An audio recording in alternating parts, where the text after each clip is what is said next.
Alright, hello, and welcome to the second video of the playlist, single game videos or whatever I end up calling it. Shorter games that I can play through in one video. Last time I did Goonies 2.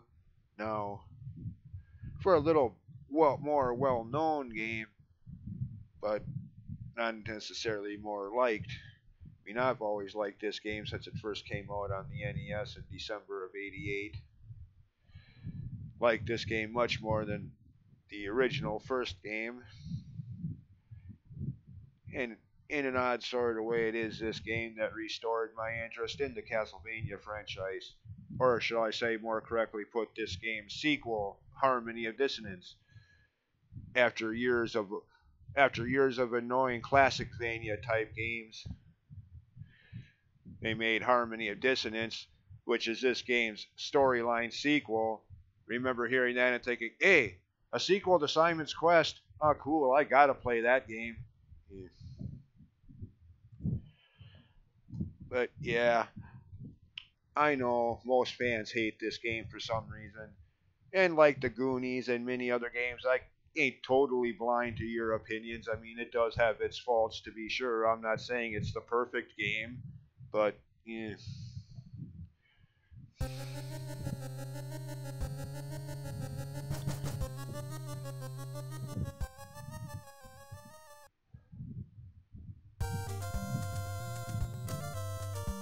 Now, at this point in the game, you do not want to go that way. Left or west if you're thinking compass directions. That's for later. I mean, you can try going that way if you want, but yeah, good luck. Because that's one of the things I've always liked about this game in contrast to the other NES era Castlevania games. Not as damned linear. I mean, yeah, they tried to break things up a bit with Simon or Dracula's Curse, Castlevania 3, and the different paths you could take, but still.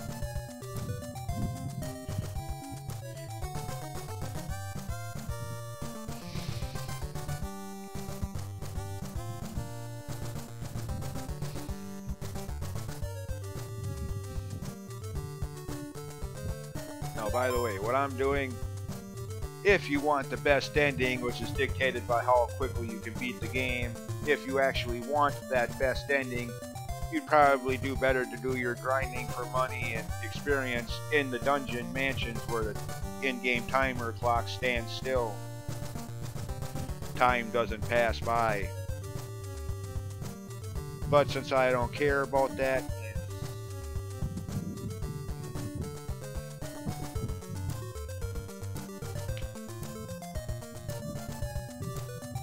and for anybody who cares, when I do upload this video onto my YouTube channel, I'll include a link to videos with all of the different endings actually visually shown for anyone who actually cares.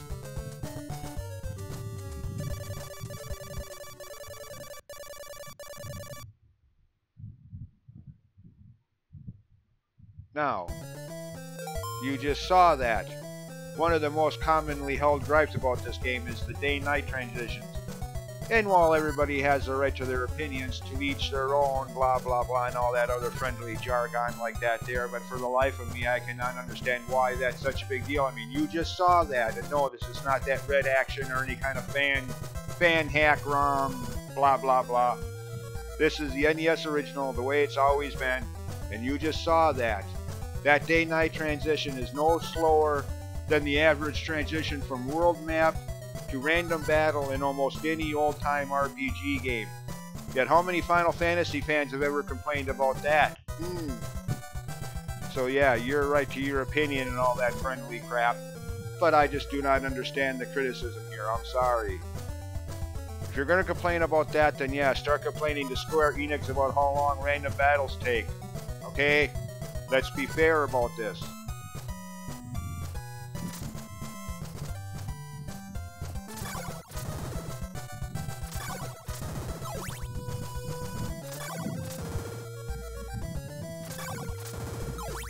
As usual in games that have day-night transitions, stronger enemies are out at nighttime.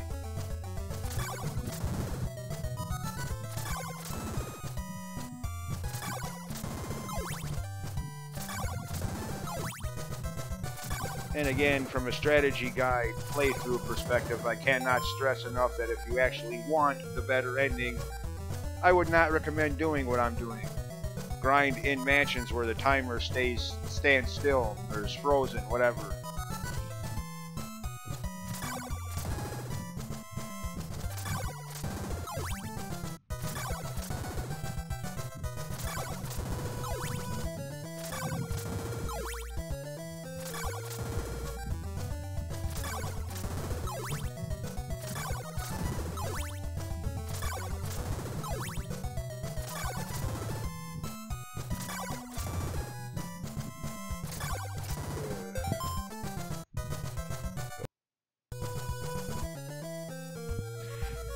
Ugh. Yeah.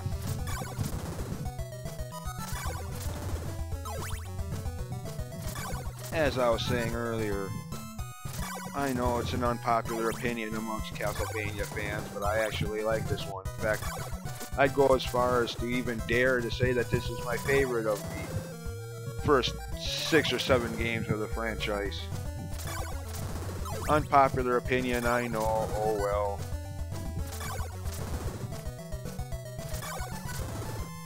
I just like the non-linear gameplay, not really necessarily open world, but more open than the other early Castlevania games were. Kind of a predecessor to the so-called Metroidvania style games. Yeah. Sorry, Castlevania fans, but I've never been a huge fan of the so-called classic Mania games. The first one, the third one, Super Castlevania 4 on Super Nintendo, which to me is a misuse of the word super if there ever was one, calling Castlevania 4 Super. I'm more a fan of the Metroidvania type Castlevanias. Portrait of Ruin, Harmony of Dissonance, Dawn of Sorrow, Aria of Sorrow.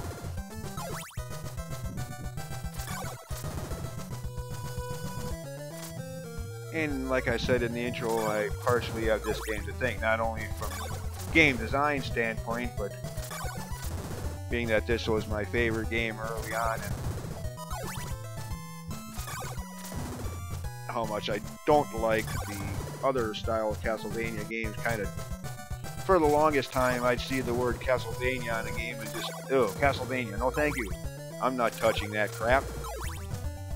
But when they came out with Harmony of Dissonance, and in the trailers, you know, mentioned this game, I'm like, oh, a sequel to this game. I gotta at least try that game, even if it is just another crappy Castlevania game.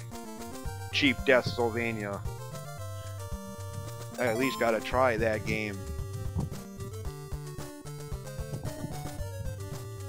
Yeah, I did. And it kind of restored my interest in Castlevania games. That so-called super, quote-unquote, super Castlevania destroyed.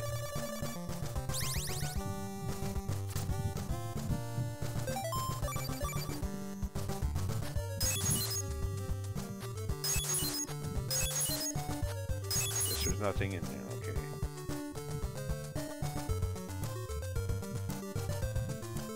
Oh, that's right, you got it.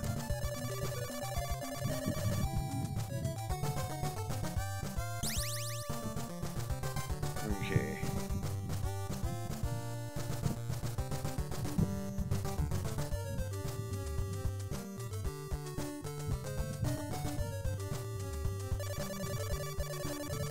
I mean, if I'm being perfectly honest, the first game, the original Castlevania, does have a slight degree of nostalgia, being the first Castlevania game I ever played, you know, since it was the only one that existed in 1988 until late into the year when this game came out. So I did play a lot of the first game, but I don't think I could ever go back and play it again, no.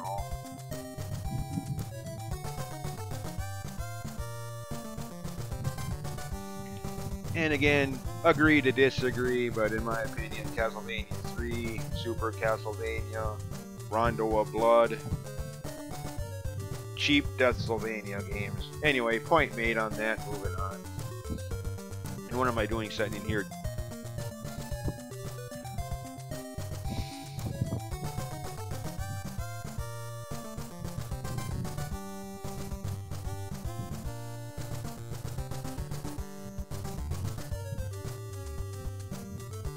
I mean, yeah, you could argue this game does have its fair of cheap deaths later on with enemy knockback, but at least here the continues are much more friendly.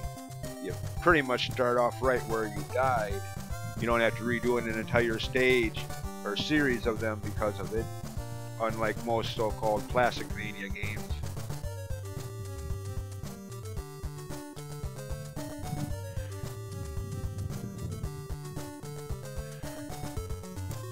But anyways, there I go again ranting about that.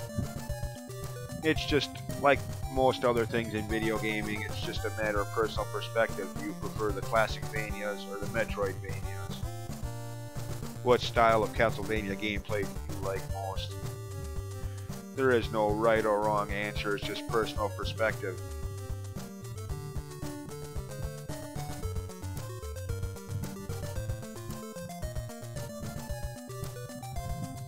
Anyways, and again, like I've said already, if you want the best ending, do not do what I'm doing, just standing around here waiting for nightfall. I mean, looking at that counter there, the top numbers on the screen there, 1:13:43, already one in-game day into the holes. You can only get the best ending if you beat the game in under 8 in-game days. Yeah. 8 to 15 in-game days, I think it's the second ending, and anything more than 15 you get the worst ending, so-called. I think that's how it works. I'd actually have to look that up somewhere.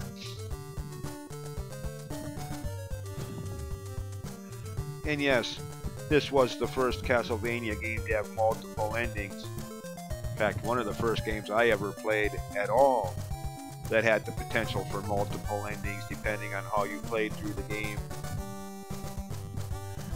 But most of the so-called Metroidvania games, Symphony of the Night, Harmony of Dissonance, Aria of Sorrow, etc., also all had at least one alternate ending of sorts, depending on things you did throughout the gameplay,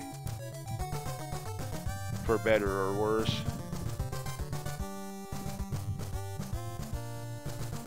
And by the way, from here on out, I'm going to edit out all this waiting around and grinding.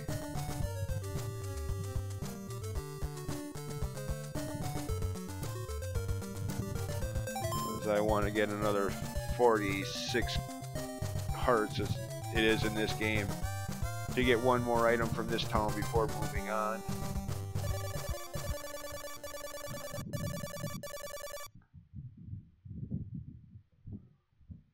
Yeah, seriously though, like I was saying earlier, people that want to make a big deal about the day-night transition in this game, don't.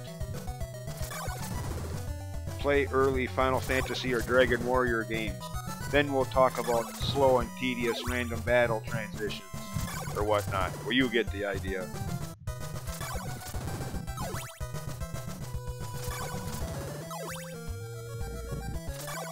Of course, I find that a lot of the people that would say that, well, not really fine. I guess that's the wrong way to put that.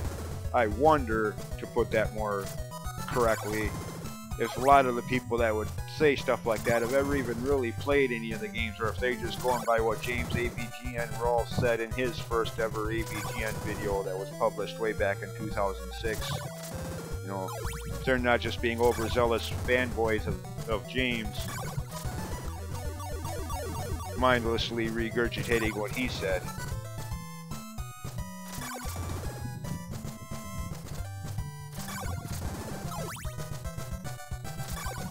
How many of these critics have actually ever played the game?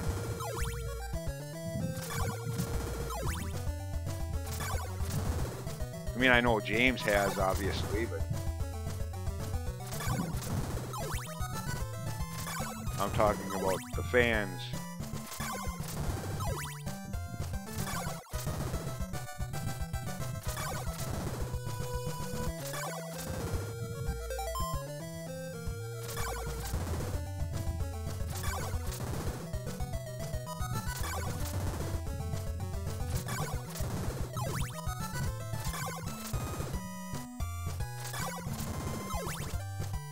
course, James himself, he has also, admitted in other videos outside the AVGN character, he has admitted that, while he admits, while he agrees the game has flaws, that he's still got a degree of nostalgia for it.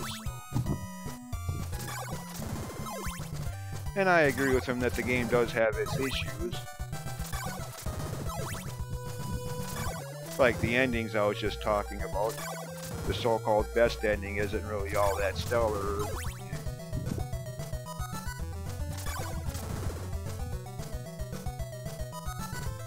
The fact that if you die and get a game over screen, you lose all your hearts and your experience. Which, by the way, yeah, experience.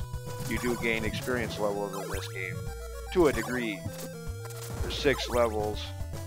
Each one adds a little bit to your defense. And every other level, 2, 4, and 6, add more health to your meter up there in the upper left corner of the screen. You don't have to grind up that high, and I probably won't any higher than level 4. But again, it does add more defense. Enemies don't do as much damage.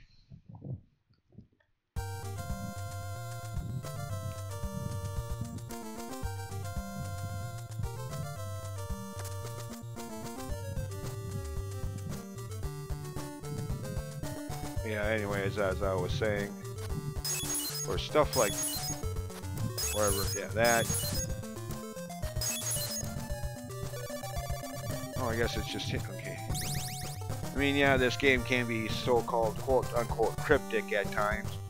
I don't know, maybe it's just me, I don't mind that. Used to playing the original Zelda or the original NES Metroid, so kinda got used to that kind of gameplay. By the way, this, yeah, that stinks. I agree. Especially if that was your last life and just now lost all your experience. Yeah.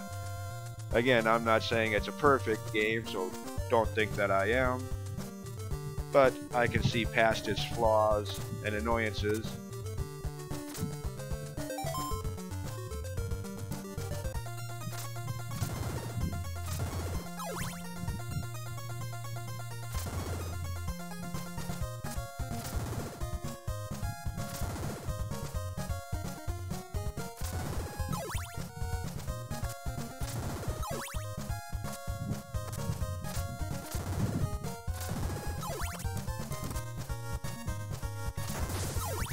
Oops, didn't time that right.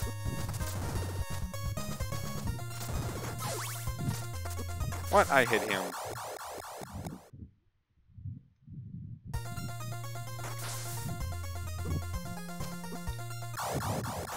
Oh goody, I suck today. Look at me playing like somebody who's never played the game before. Yay, there, that's better. Oh, until I missed that jump. What? Okay, can we edit this out? No.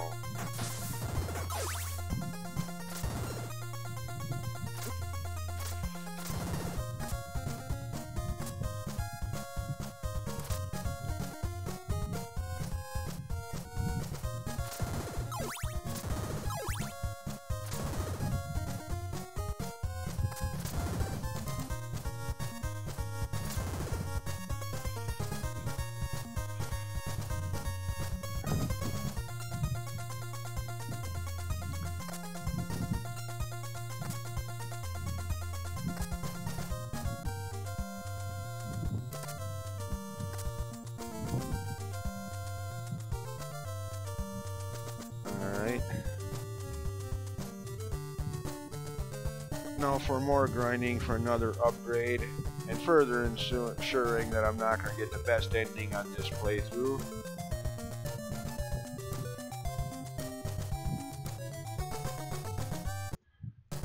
Yeah, by the way, yeah, this is another common gripe against this game, and in this case I can agree. Pointless dialogue from villagers. Or just some cases, just outright lies. Either way, just pointless. What's the point in even having them there if they're just... Yeah.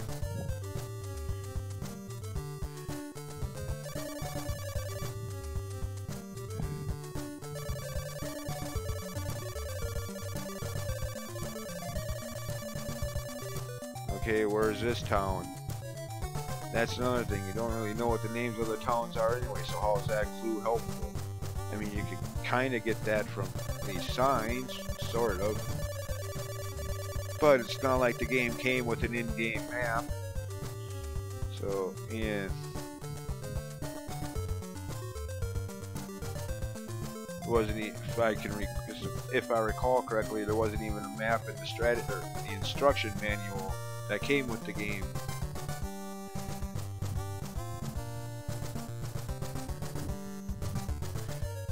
That labeled all these places by name. So yeah.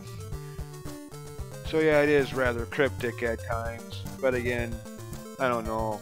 Having played the original NES Zelda, the original NES Metroid, before this game even came out, I was already used to that kind of exploration, finding your own way through. You know, already used to that kind of thing, so this game didn't really bother me in that regard.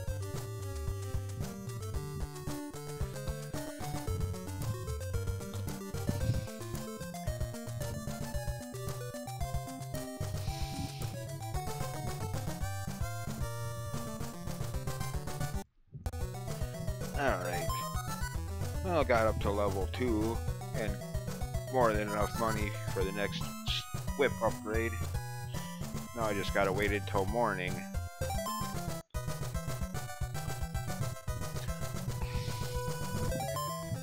$4.06.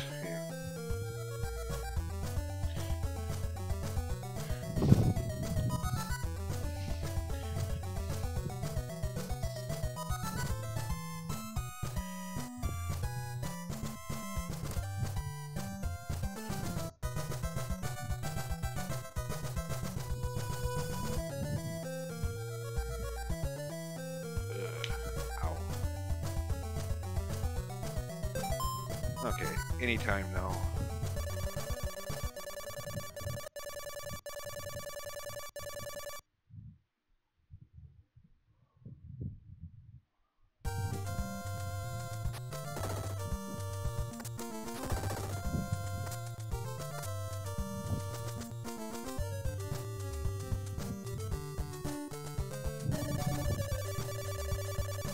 Yep.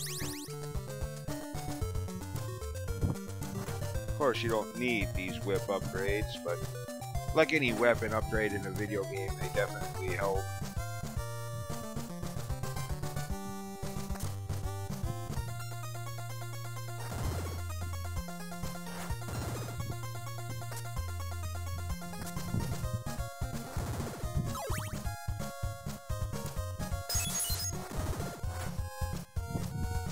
Oops.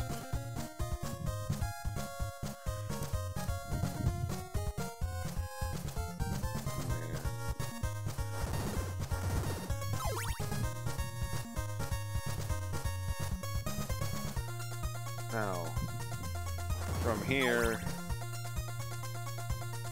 the first dungeon mansion is back that way to the left. But I'm not going that. What the hell, why not?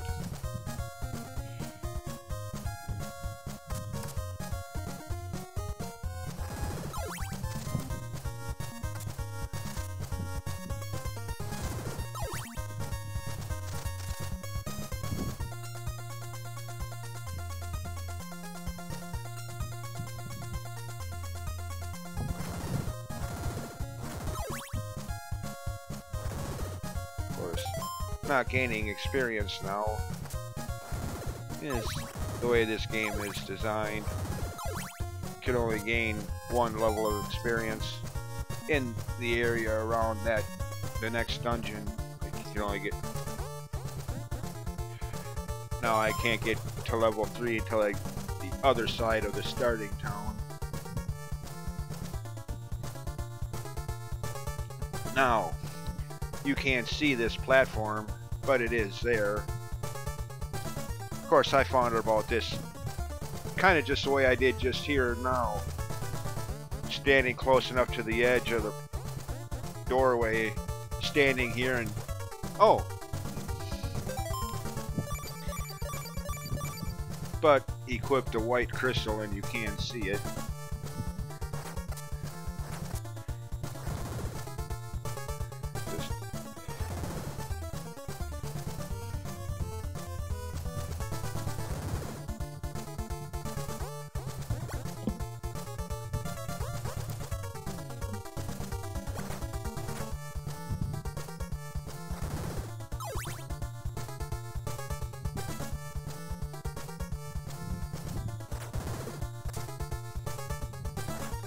Some of these jumps can be annoying,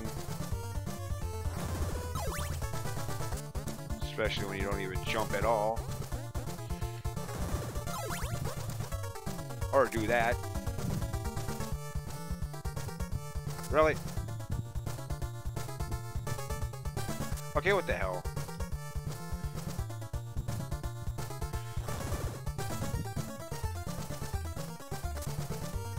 Oh. Jump, come on. Who told you you could respawn?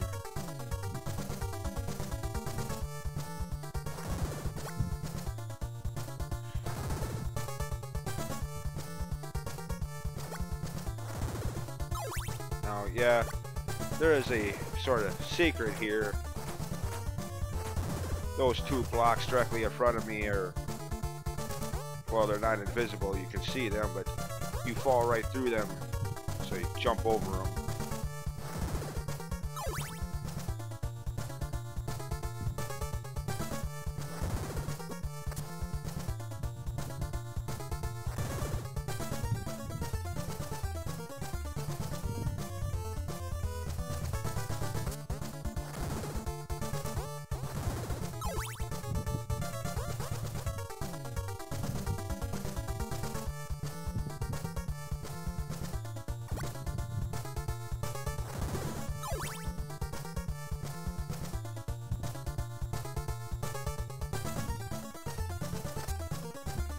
Ow. Yes, you need it. But don't use it right away, or you'll have to buy another one. That kind of sucks. I mean, video game logic, you know, you buy a new item and you're going to want to use it right away just to see what it does. Except for here, you don't really want to do that because you waste it. You have to buy another one. So yeah, that does kind of suck, but... Again, I'm not saying the game is perfect, far from it. Now, note how that skeleton enemy there walked to the edge of that pillar in the background and turned the other way. False floor, or fake floor, whatever you want to call it. Don't walk there or you'll fall through. So jump over it.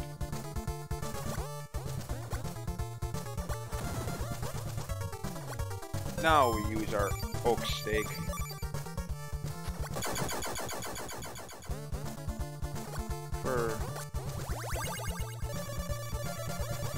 We now process possessment, which you can also use as a shield. Kind of a disgusting thought, holding someone's rib bone as a shield, but okay.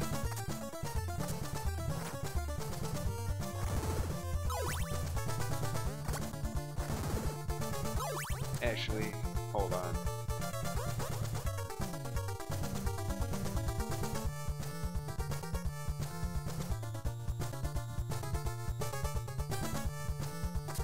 Yeah, see? Walks to the edge of that and then turns around. Because, I mean, at least they had the courtesy to put that platform there so you just drop onto it. You don't fall into the water, instant KO.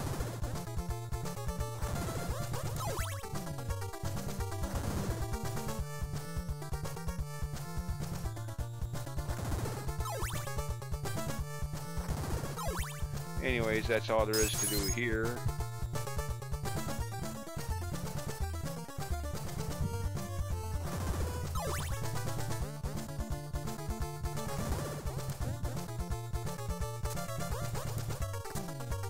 And since I don't have my white crystal equipped, activated, this platform is invisible again.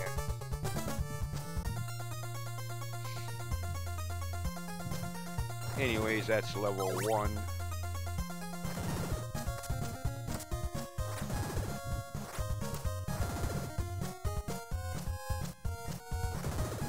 And again, technically I didn't have to go to that one yet.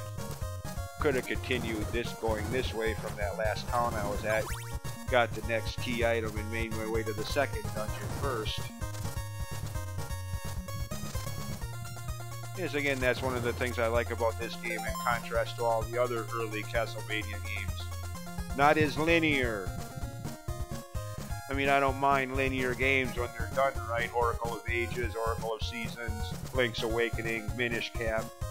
Good examples of how linear games can be good, but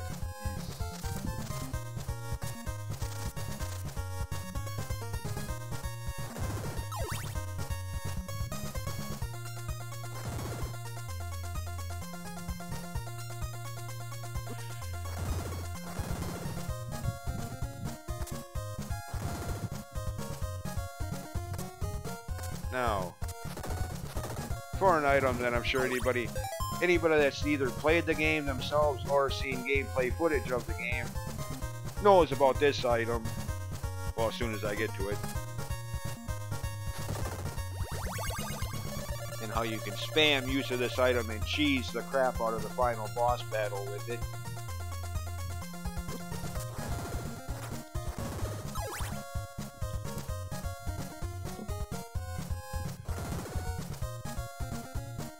Probably any of the boss battles for that matter. Now that I think about that. Of course, that's one thing. One of the criticisms of this game that, if I'm not being blinded by nostalgia, if I'm being fair and honest about it, I can kind of agree with the lack of bosses. Most Castlevania games, even the Metroidvania type Castlevania games, have a boss in at least every other area. Here, the only boss you have to fight, I think, is the final boss, Dracula himself. The other two are optional.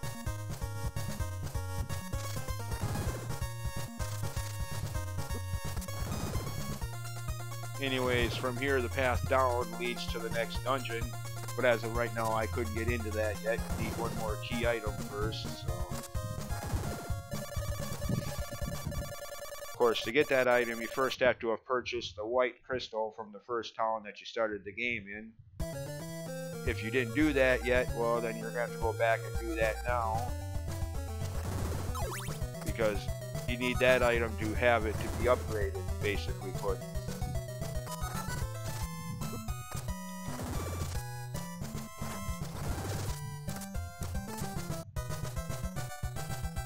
Of course, also you have to be in this town in daylight hours, since only the zombies are out at nighttime. Actually, how much? Okay, let's see, what shop was that sold?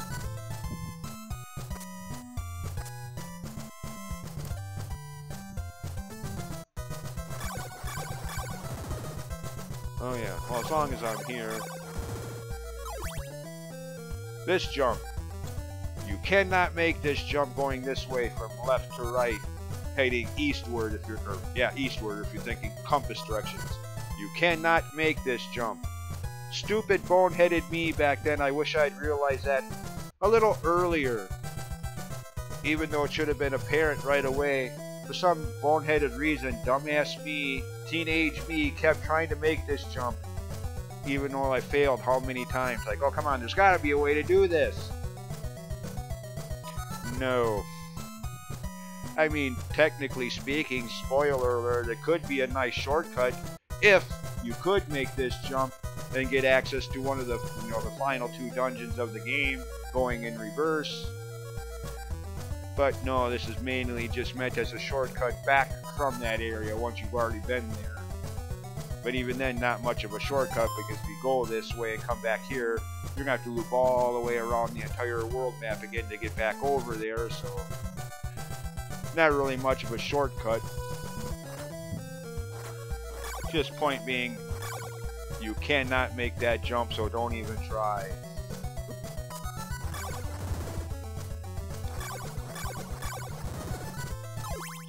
stupid 16-year-old me playing this game when it first came out. You cannot make that, yeah.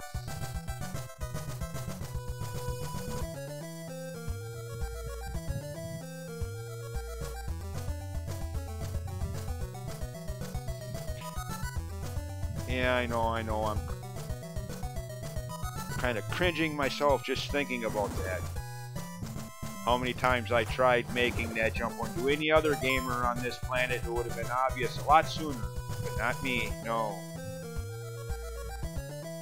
No, I just need some item, some high jump boots like in Metroid or...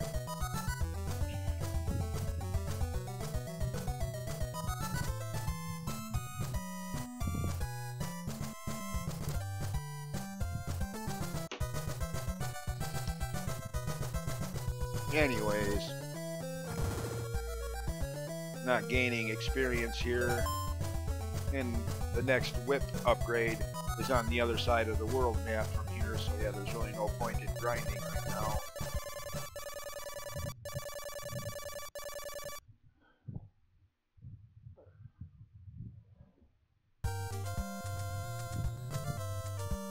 Now, again, if you have the white crystal for 50 bucks from one of the salesmen in the town you started the game off in, and only if you have that already, talk to this guy over here.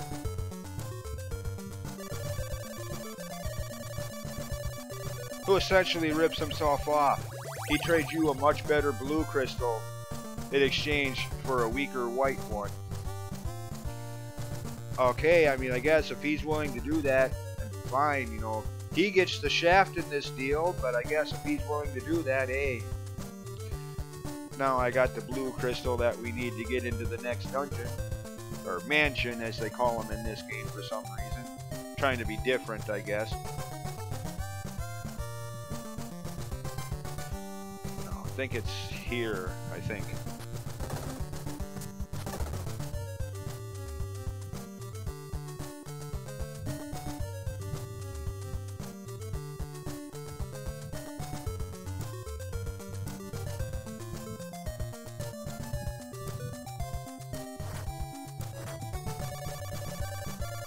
Oh no, Laurels. Well, I do want those. Temporary invincibility. Great for the poison swamp marshes that you have to cross in a couple locations. But that's not the item I was thinking of, though. I mean, again, I do want those, but I was thinking of a different item entirely.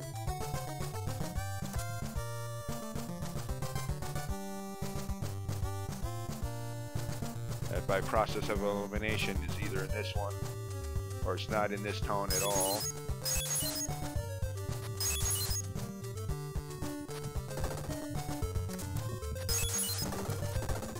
I don't think there's any other doorways in this town that you can go enter.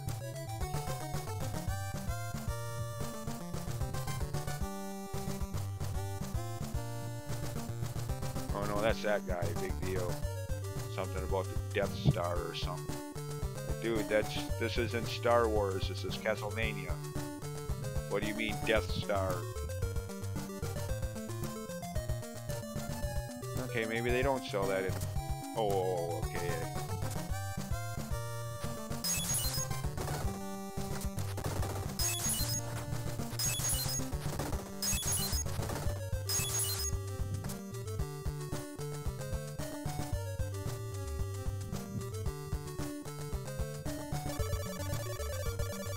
Okay, here we go. Last door I go through, but yeah. One of the items you don't technically need, except for maybe for completionist purposes, to get all of the items, which I'm not even going to try to do anyway, because one item is just too annoying to get to and get back from getting to make it worth going after in the first place.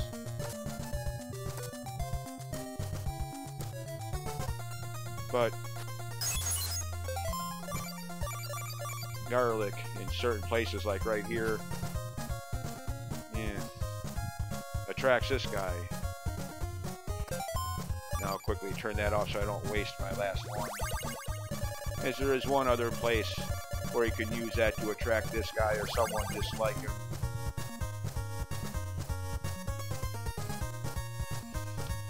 Again, purely optional, just for extra items that I never use anyways.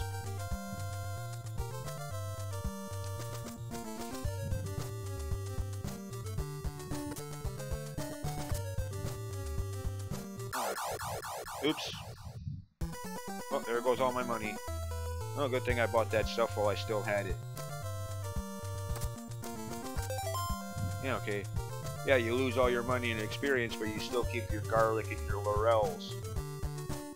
A little consistency here. I mean, if I'm going to lose all my... I mean, personally, I hate when you lose your experience. I mean, granted, in this game, it isn't quite as annoying as in Zelda 2. I mean, in Zelda 2, it really gets annoying because you got some of the last levels of experience. You need like 6,000, 8,000 experience points. Heaven forbid you get up to like 7,900 experience points, only having 100 more to go for the last attack level up. But then you die and get the game over, return the Ganon screen. Bye-bye, 7,900 experience points. Oh, I was so close. Yeah. Here, the experience, 100 for level 1, 150 for level 2, 200 for level 3, 250, 300, and 3. So it's never more than 350 for a level up. So it's not quite as annoying. Still sucks, but...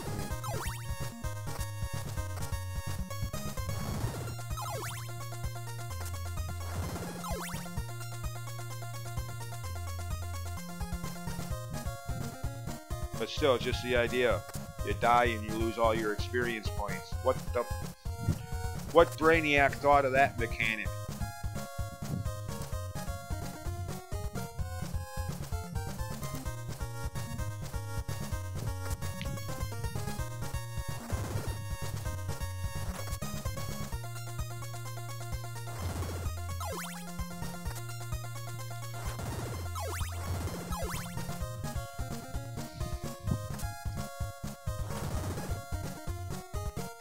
Oops. Yeah, see, enemy knockback still exists in this game, but at least in this game there's very few, well, there's the water, I guess. Let's just say there's very few instant death traps in this game. Not like the first game before it or the third game to follow it.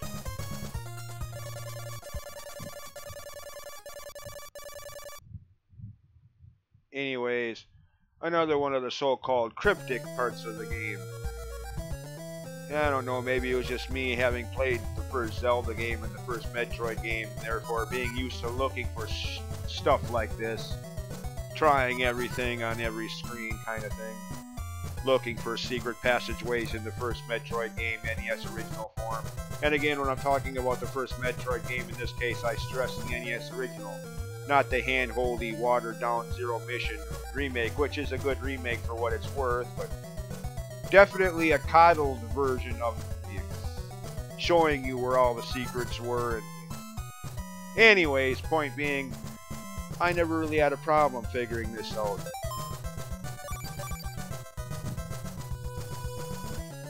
But I hear time and time again from people just now playing the game that, oh, man, if it wasn't for that internet guide, I would have met. Yeah, okay, I guess.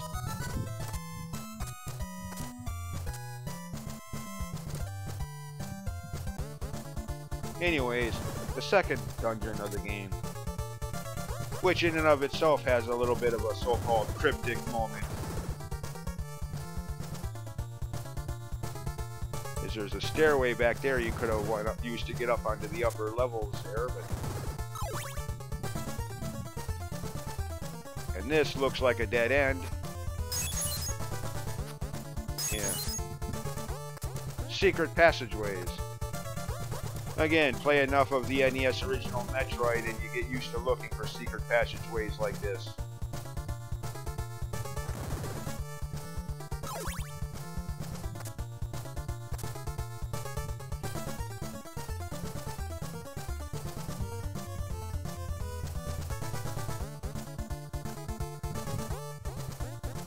Okay. 40. he doesn't respawn? But okay, fine. Be that way, game. Oh, watch out. How many? Okay, 2.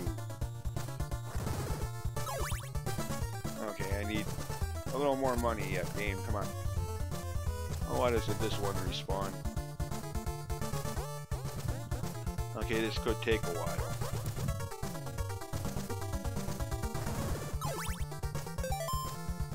Okay. Nope, still not gaining experience. By the way, 5:22:06. Time on top of the number on top of the dialogue box there. 5:22:06. Yeah, see what I mean? In-game timer stops in dungeons. So again, for now, what, a third or fourth time, from a strategy guide standpoint, if you insist, if you're actually trying for the best ending, it's in the dungeons here that you'd want to do your grinding for whip upgrades and money to buy them, or for experience levels, since the timer stops completely while you're in here.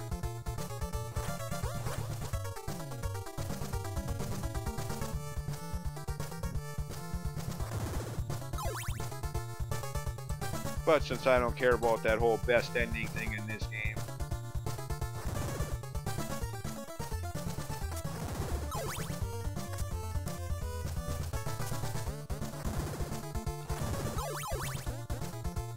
okay, got more than enough money now. Yeah. Actually, while I'm here, I should probably get one of those oak steaks for the next dungeon too. Actually, no, the next one. The guy that sells the oak steaks is right along the path you have to take to get to that room anyway, so it's not that big a deal. It's in the third dungeon, going into the fourth one that I usually buy the one in the third dungeon to use in that mansion, and then on the way out buy another one for the fourth dungeon, since the oak steak salesman in the fourth dungeon is in a very obscure, out of the way spot to get to, as I'll point out when I get that far.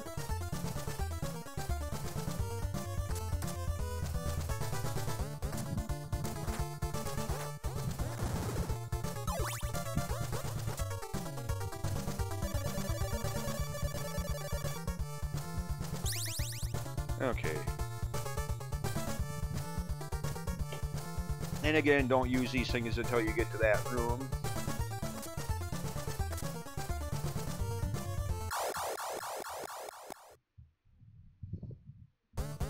No comment. Hey, I never said I was some kind of video game master. I used to be able to get through games like The Goonies 2 or Legend of Zelda NES Original 0 deaths because of how many times I played them.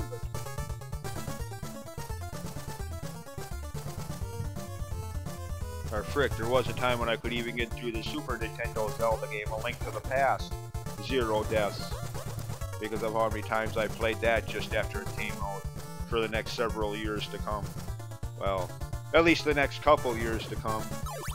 Until the first half of 1994, when a little game known as Super Metroid came out, and so much for A Link to the Past. Super Metroid is now out.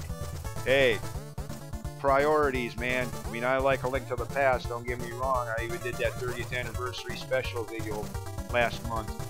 I like A Link to the Past, but if I had to compare it or choose between the two, Super Metroid would get my vote any time of any day.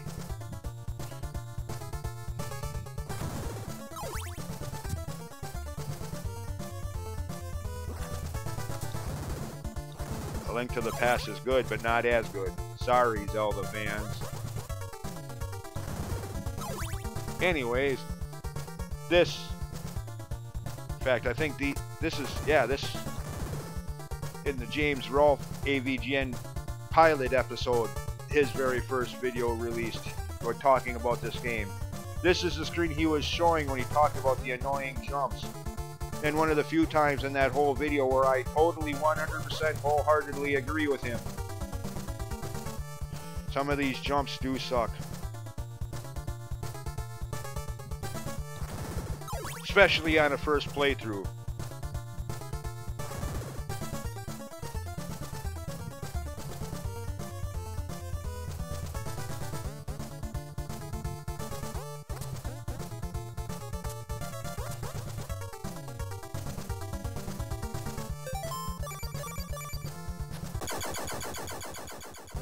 Anyways.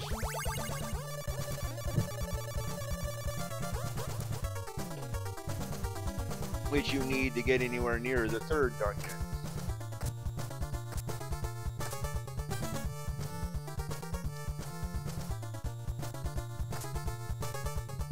Oh, come on.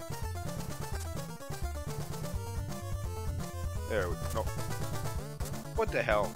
He either imitates a headbanger and banging his head on the ceiling above, or doesn't jump at all. Just drops down. Either way, yeah, those could be some annoying jumps.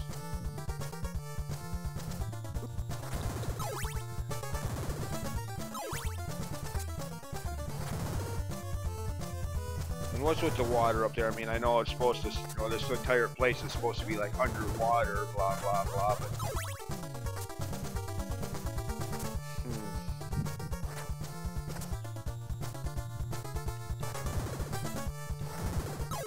Oh well. Just another example of many of why not to question video game logic.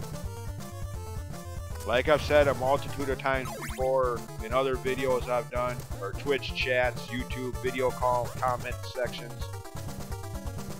Don't question video game logic. You only end up with a migraine headache and more questions than you had before you even started.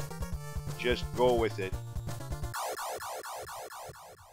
How does a shirt help you breathe underwater? Ocarina of Time developers with the Zora tunic.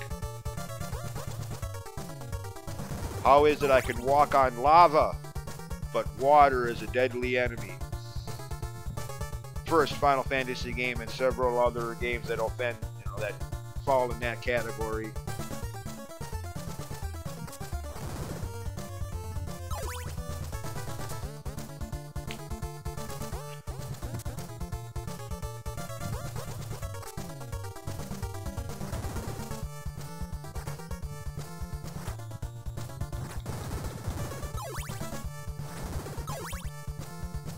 Anyways, done here.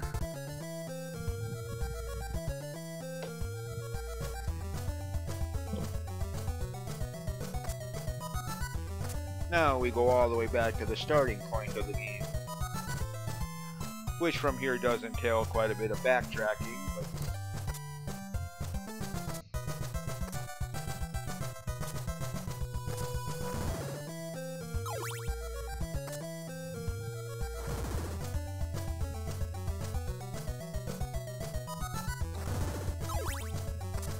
of course, again, that's why on some playthroughs I saved going through the first dungeon until now, since I gotta go back that way anyways to get back to the starting point.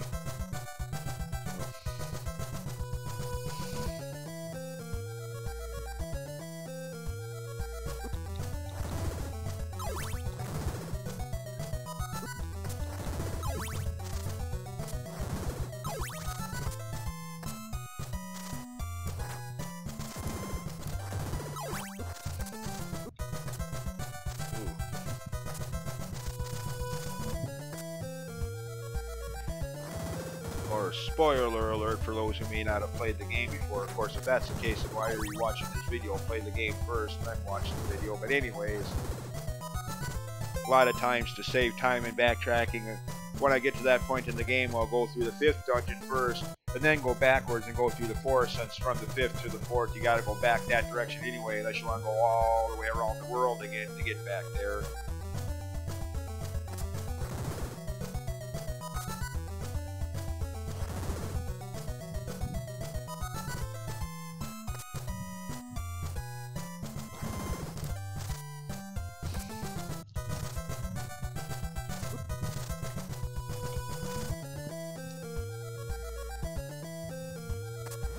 Take damage in this stuff.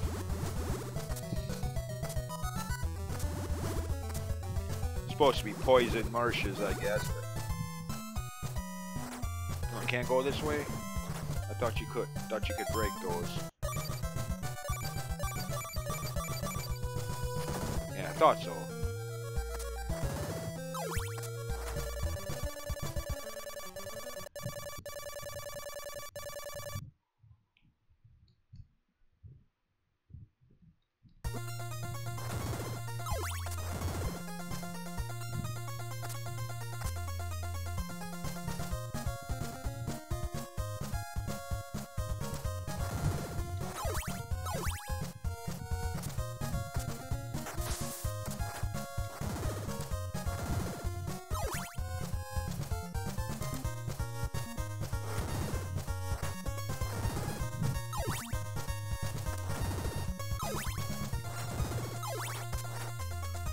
Now.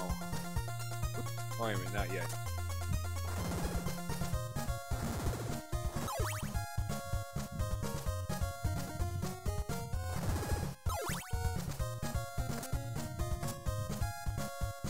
See if I can do better this time.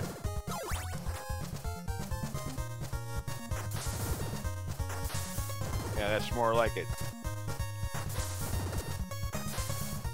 Well, except for that last one.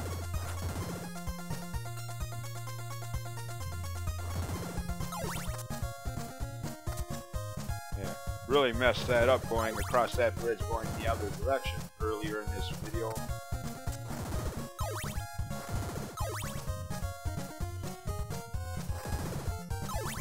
I died there, what, twice? 3 times? I wasn't counting.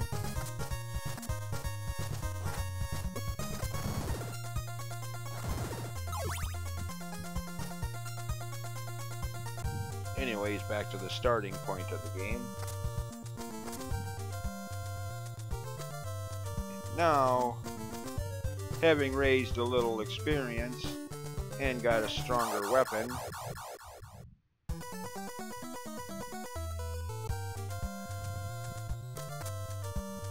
now we go this way. Whereas at the start of the game, probably wasn't the best idea. I mean, if you survive these enemies here,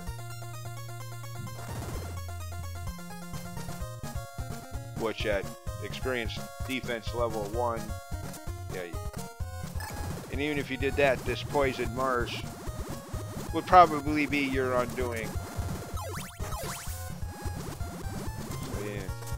Chances of even getting this far at the start of the game slim to non-existent, or however you want to put that.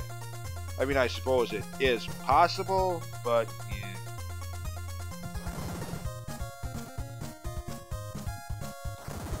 alright, oops.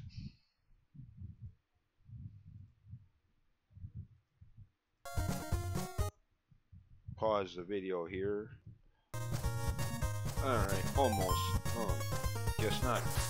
Had more experience points to go than I thought. Still got 41 more points to get 200. I mean, it was 100 points to get to level 1, or level 150 to level 2, and to get to level 3 it's 200. Yeah. And yes, played this game like the first Dragon Warrior game. I played this game that many times I've memorized the experience level up table. I mean, yeah, it's easier in this game. There's only 6 of them, and it goes by 50 for each one. 100, 150, 200, 250, 300, 350. You know, not like the first Dragon Warrior game, 7 to level 1 or level 2, 23, 47, 110, 220, 450, 800, 1300, so forth and so on. Yeah, I know. That can be taken both ways. Some people could look at that and say, wow, that's a fan of the game. He's played it that many times. Cool. And you could also look at that the other way. Oh, he's played the game that many times. Doesn't he have anything better to do at this time? What a loser. Yeah.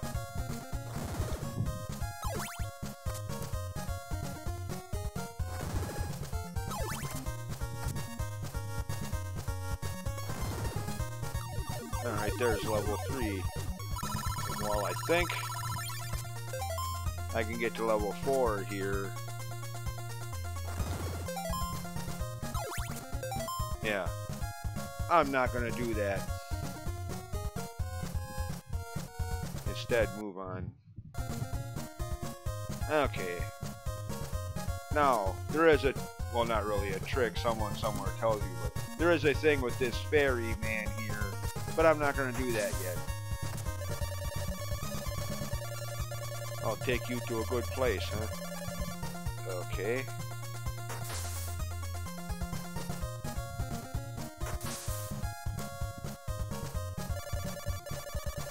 Oh, sure, just as I'm... No, you dirty rat game. Oh, well.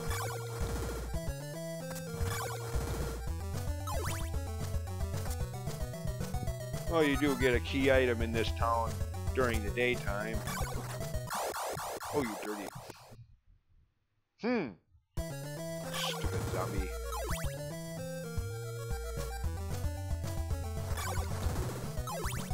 And how much? Okay, good. Try to get to the next town after this one. Before dying, getting a game over and losing all my money.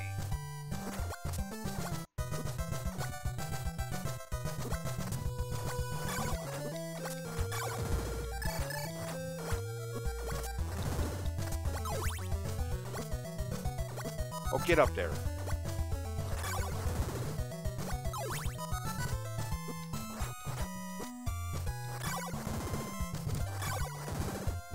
Of course, this is part of why I grinded to level 3 when I did a little better defense. I mean, I'm not going to say that made the difference, that I would have been dead now otherwise. Have taken a lot less damage with the extra added defense of level 3 versus level 2.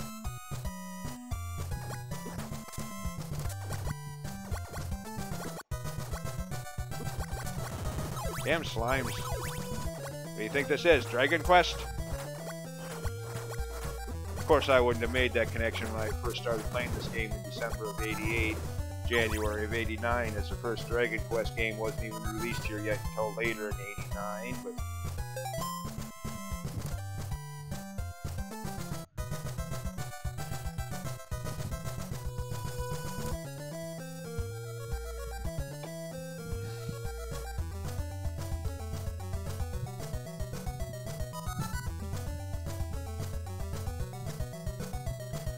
Alright, good.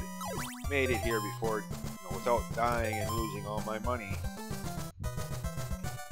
Is the strongest whip upgrade. Well, at least the strongest whip upgrade that you can buy. I mean, there is one stronger, but you have to find that one.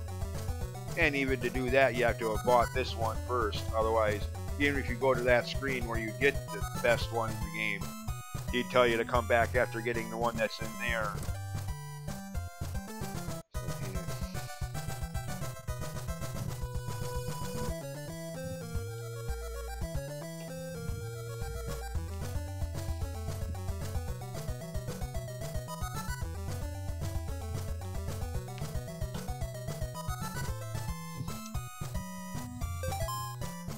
Okay, got another 118 till 806. Oh shit. Already passed 80804, yeah. In other words, I've already missed out on getting the best ending. Oh well, don't care.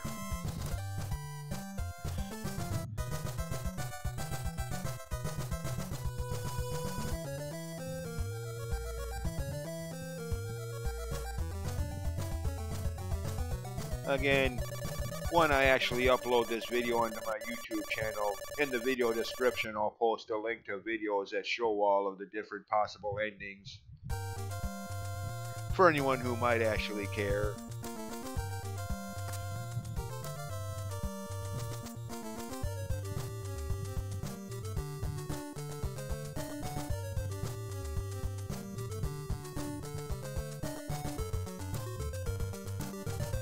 Anyways,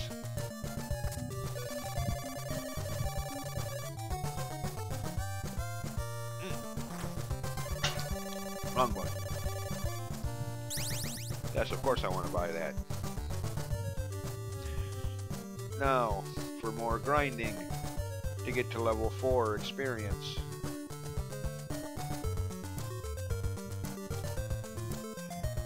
And to be honest, that'll probably be as high as I go experience levels wise.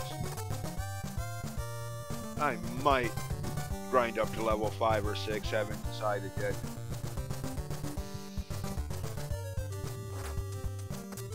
But usually I don't bother with that. Usually, last few times I've played this game on either 3DS Virtual Console or the Switch Castlevania Anniversary Collection. One way or the other, the last few times I've played this game, I usually stop at experience level 4 and finish the game off from there.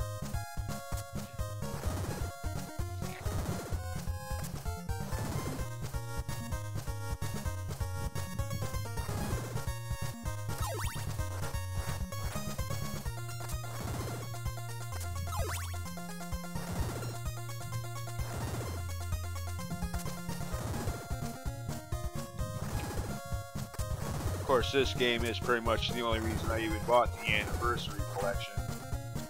I mean, again, if I'm being totally honest, I do have a tad bit of nostalgia, like I said before, for the first Castlevania game, but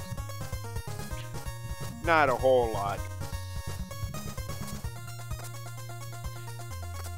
I mean, if you like that game, more power to you, to each their own, blah, blah, blah, yak, yak, yak.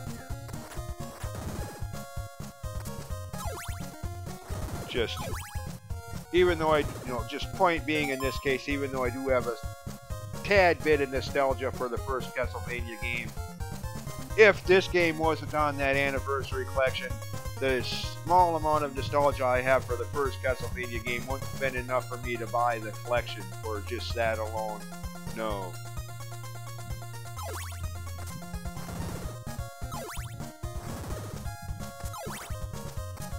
I mean, of course, another part of the appeal of the Anniversary Collection is it also had the Sega Genesis 1993-1994 Castlevania game Bloodlines, which was the storyline prequel to my favorite Castlevania game, Portrait of Ruin. So that was another incentive for buying the Anniversary Collection, along with this game.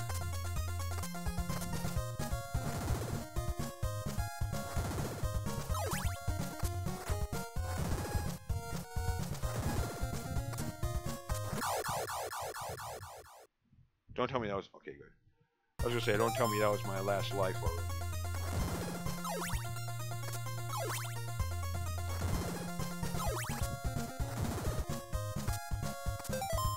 Ooh, I still got a long way to go. 180. 140. 147 if you're... You really want to be mathematically technical. 147, 187, 177 rather. Okay, so my basic math is failing me today, so sue me.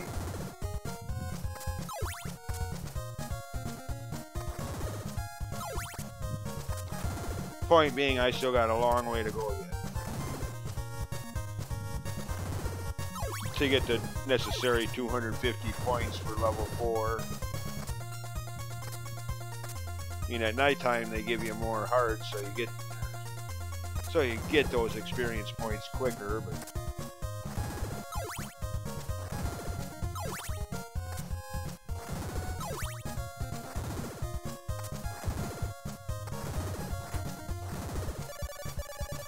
speaking of which,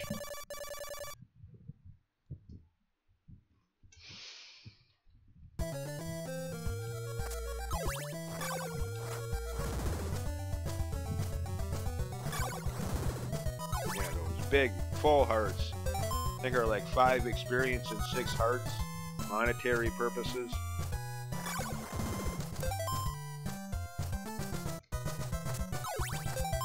Yeah. So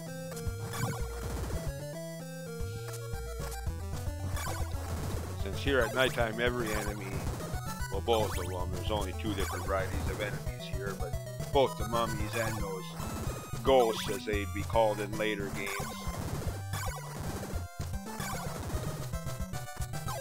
drop the full hearts. So yeah, you level up a little faster here at nighttime, which is why I chose to level up here, not by where I got up to level 3.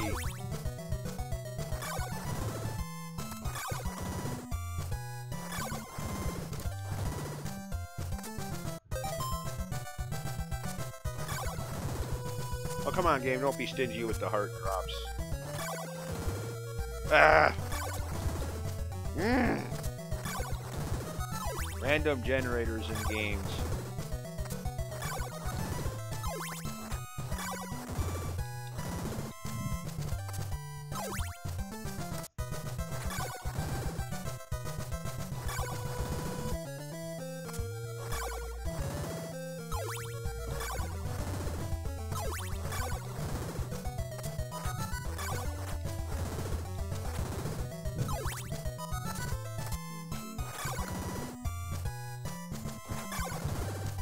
Really, game? Come on.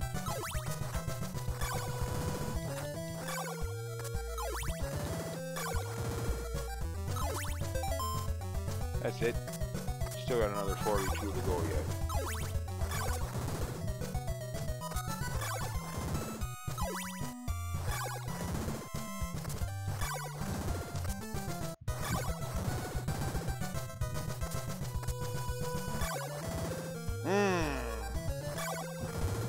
Come on. Really?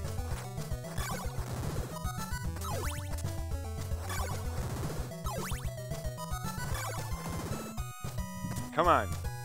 At least in most RPGs, you know, you may only get a few points from certain enemies, but at least there it's guaranteed anytime you defeat that enemy, you will get that experience, even if it's only 1 experience points for a blue slime in early Dragon Quest games. Even though it's only 1 point, it's a guarantee that you will get that 1 point.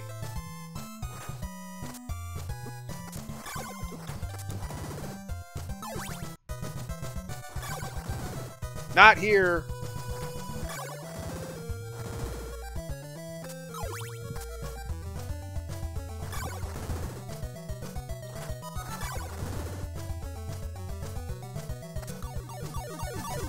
Okay, that's enough of the grinding for now. Got up to level 4.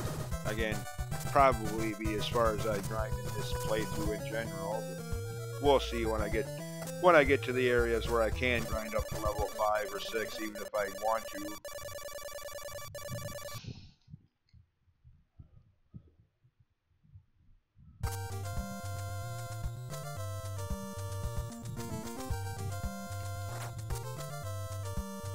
Anyways, that's all for this town.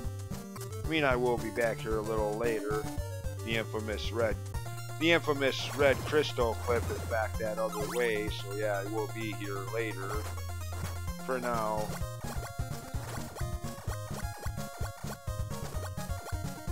I don't even have the red crystal yet, so I could go that way if I wanted to right now. Which is kind of upsetting, because if I did have the red crystal, I probably would have went that way, at least if nothing else, just to get the next sword upgrade. Whip upgrade, the final whip of the game.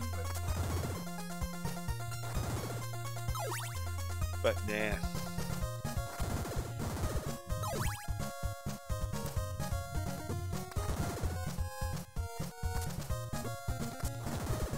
By the way, these things, these dragon skull, whatever, they're a good enemy to use the rib as a shield against, since they breathe those fireballs at you, deflect them. But...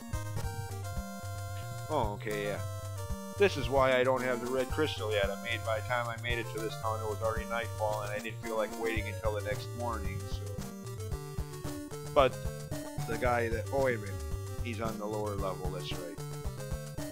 The guy that'll exchange your blue crystal if you already have it, for the red one. And I stress if you already have it, because while you wouldn't have been able to make it to level 2, you know, it is still possible to make it this far without still having the white crystal, or not even that one yet. So, if you already bought the white one and exchanged it for the blue one, he gives you the red one, but only if you already have the blue one. I forget what his dialogue is if you don't have either one. If you don't have white or blue yet. It's been ages since I bothered even trying to make it this far without having.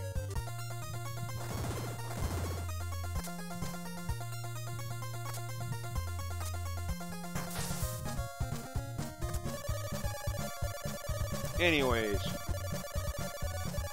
this guy, if you show him the heart from the second dungeon,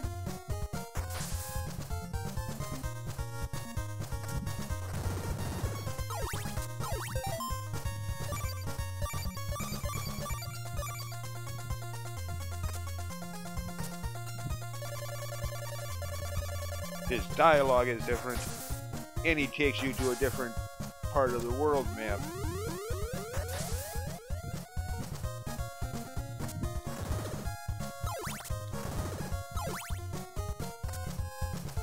The third dungeon.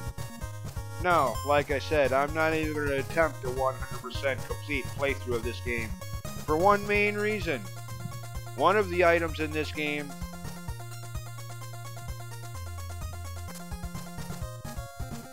is on the other side of this series of very annoying jumps. Just to get across all of these, to get out to it, is annoying enough. Then the fact that once you get that useless item, you have to make your way back going the opposite direction across these same annoying jumps.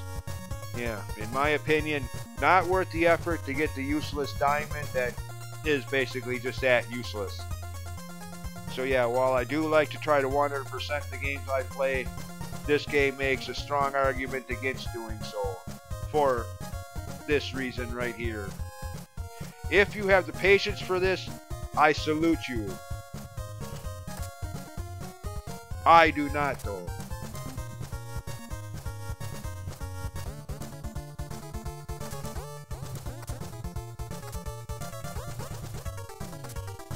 This dungeon, just kind of zigzag your way through.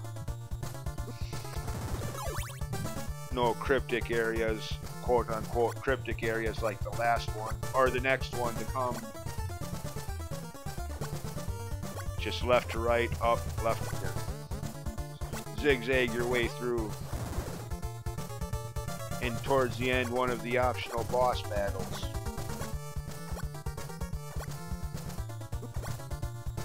Stupid slimes. It says, yeah, never mind. I was gonna repeat that joke about this isn't Dragon Quest, but again, back in December 1988, January 1989, when I played through this game the first time, I wouldn't have even been making that joke because the first Dragon Warrior game wasn't even released until August of that year. So, and even then, I didn't play it until September or October myself. So.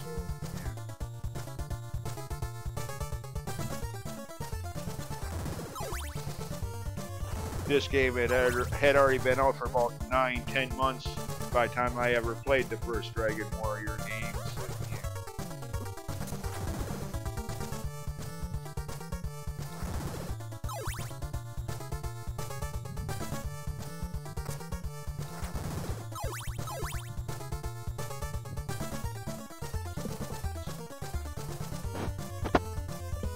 Ooh, okay. Oh, this part can be annoying.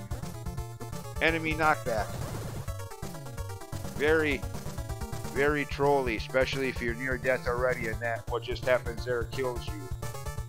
And even more so if that was your last life and you now lost all the money you needed to buy the oak steak for this dungeon. Oh good god, that sucks.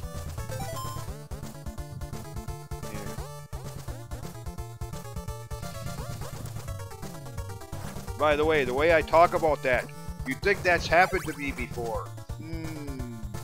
Could be.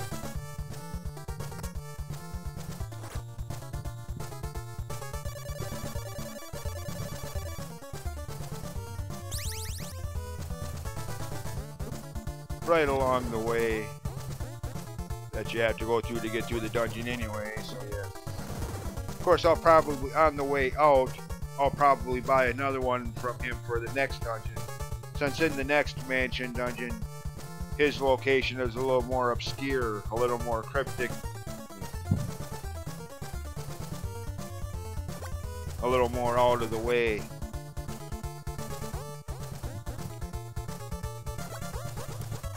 I mean, for walkthrough purposes, I'll probably still at least try to show where he is. But anyways, for now, Grim Reaper, rock you to hell. I mean, I'm up.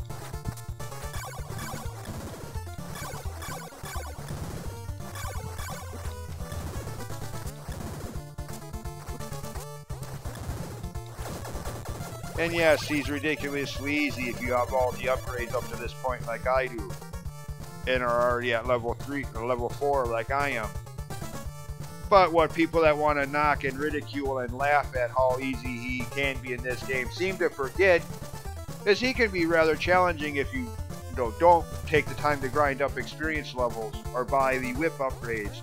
You know, if you're trying to fight him at like level 1 or 2 with the whatever leather whip or thorn whip, yeah, good luck. I mean, yeah, I made him look a little easier already having the chain whip and the experience level 4.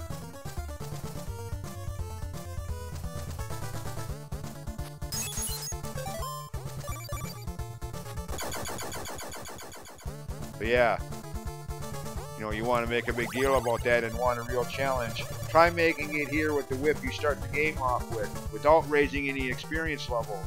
Try fighting him then. I mean, I imagine there's gamers out there that could still do it. Definitely wouldn't be as easy.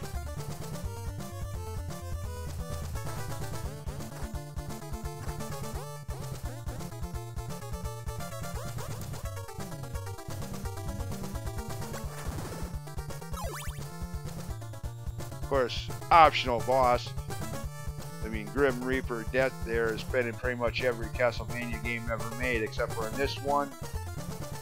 Well, you do have to see him, you know, you gotta go that way to get to the whatever orb room. But you don't have to fight him, you could just walk by and ignore him like I did on the way back out.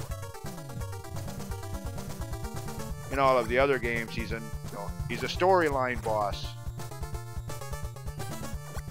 In a lot of them, he's a boss just before Dracula himself.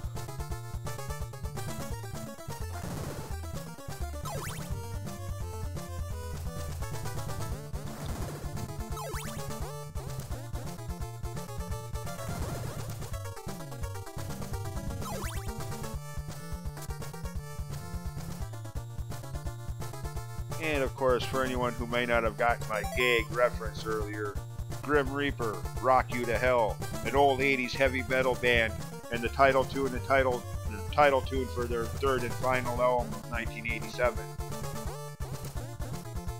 Just, again, type in Grim Reaper band, or Rock You to Hell album, or Rock You to Hell song, there you go.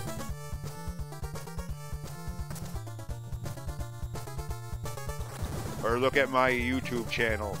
I have the entire, I think, most of the entire Rock You to Hell album uploaded. Actually, I think due to YouTube copyright policies, I think couple of the songs got blocked.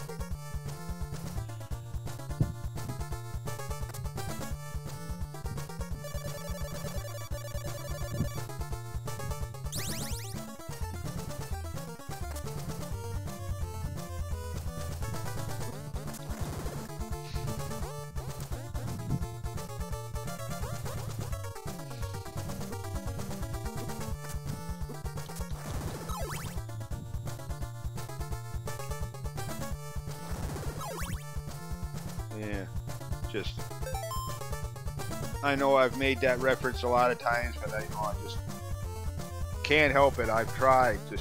I've liked that band since what, September, October 1987. 2 or 3 months before I ever played any of the Castlevania games. So yeah, just kind of became an involuntary, well, maybe that might not be the best word to use there, but just, you know, kind of became an instant connection there. Grim Reaper, Rock You to Hell.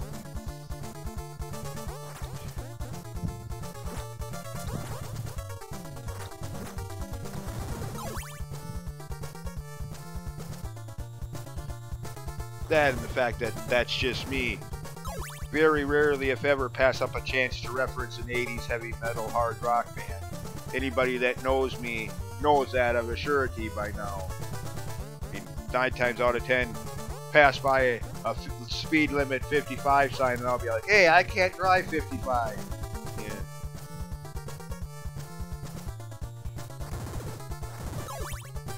Or someone will tell me to wait for something, I'll be like, wait, yeah, I have that White Lion song. Oh.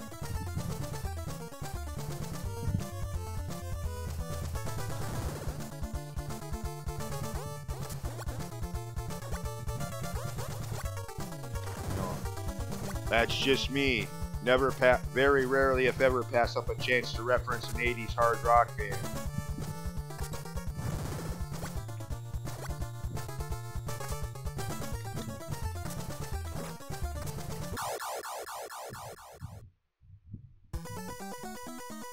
Good thing I bought that old steak there when I did.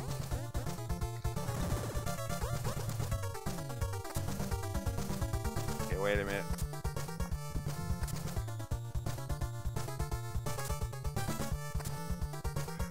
Okay, done here.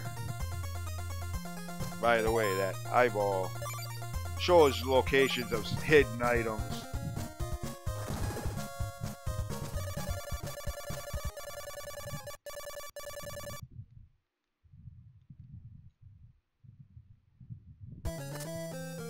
Okay, now we go back the other way.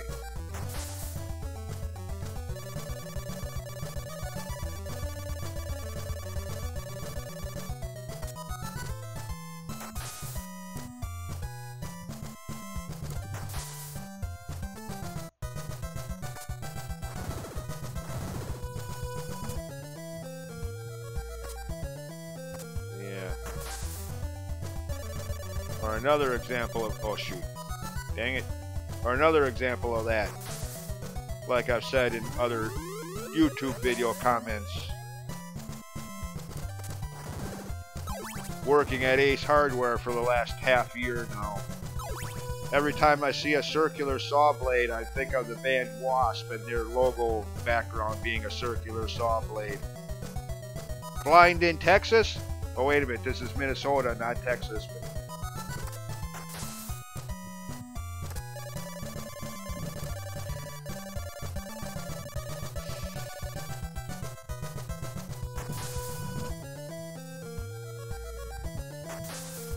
Apparently I've made that gag at work enough, a few times too many already. Yeah. Somebody actually had to point that out. And we're not talking about Wasp logos either, or something. Yeah. Like, okay, I guess I made that reference too many times. I get it.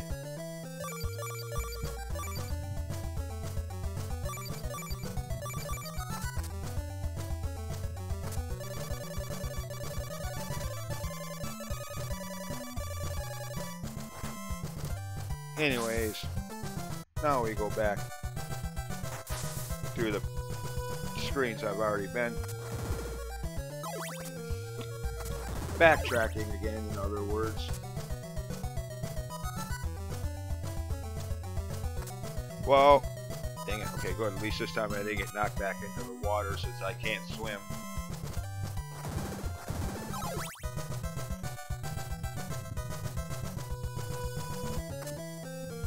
Where I got the red crystal earlier.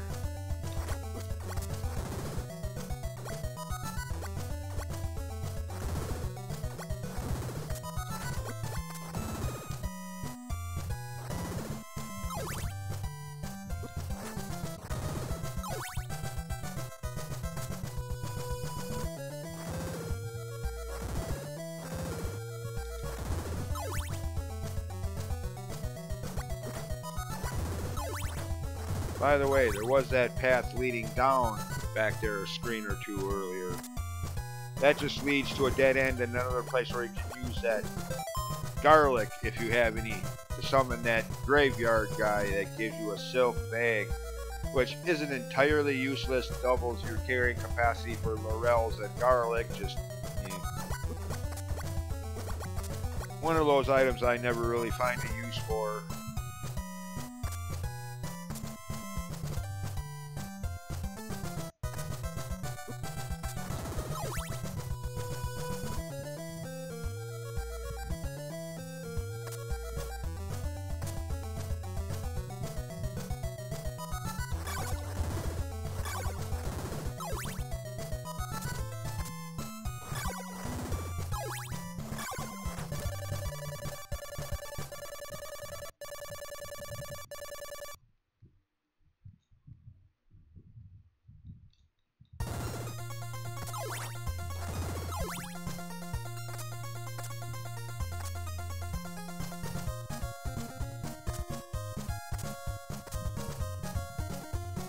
And now for the infamous secret of this game that, again, anybody who's ever played the game or even watched YouTube videos about the game, I'm sure knows about this already by now.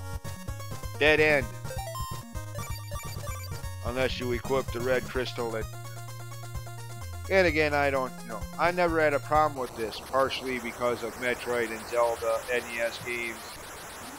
And partially because by now you probably already used the blue crystal to uncover level 2's location, so what's the big deal? You already got the idea that crystals can be used to Anyways, the fourth dungeon.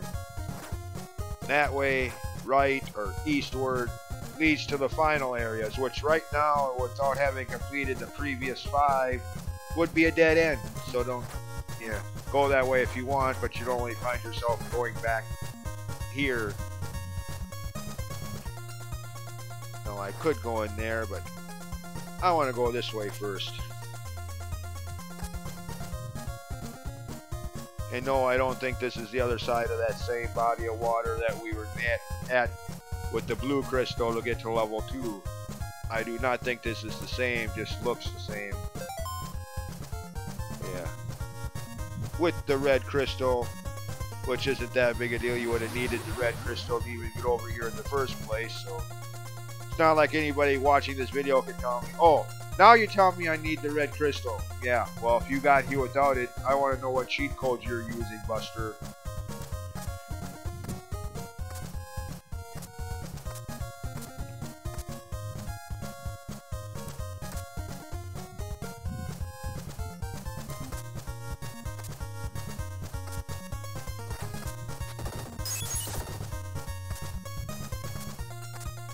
Now, if you bought the Morning Star for $200, he gives you the final whip upgrade of the game. The Flame Whip. If you don't, he just tells you to basically come back when you get the Morning Star. But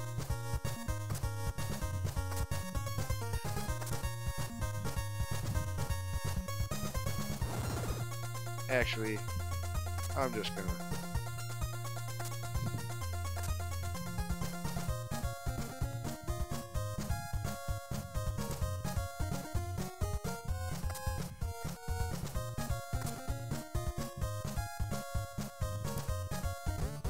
Level 4.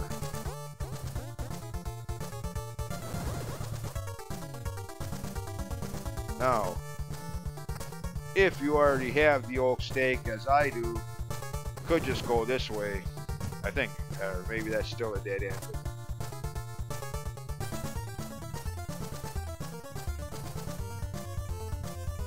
If you do not,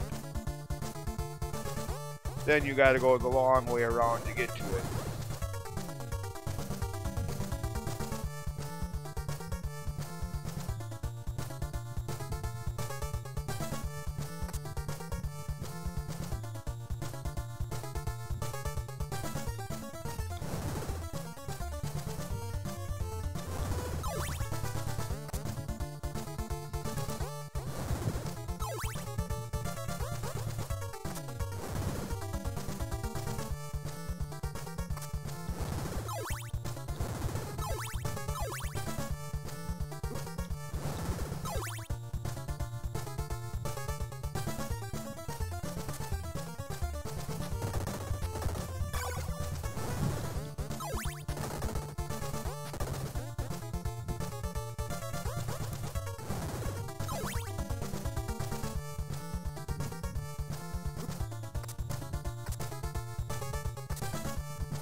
Oops. Ooh, I missed it. Shoot. Dang it, now I gotta go back around again. Crapola. Somewhere over there was the pathway that led to the guy that sells the oak stakes for this dungeon.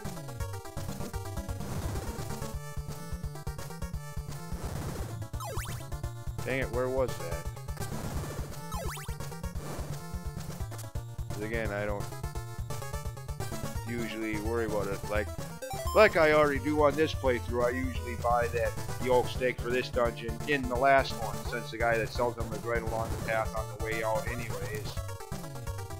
So that way I can kind of shortcut my way through this one.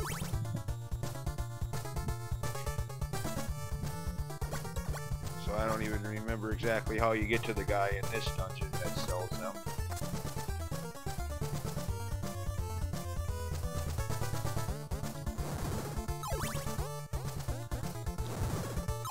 I know it's somewhere in this general direction.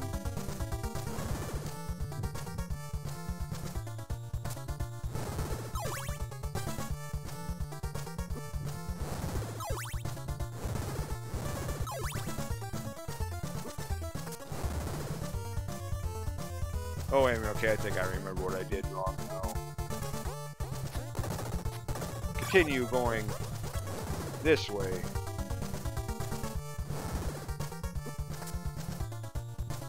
Yeah, okay, that's further. Yeah, okay, that's why I got it.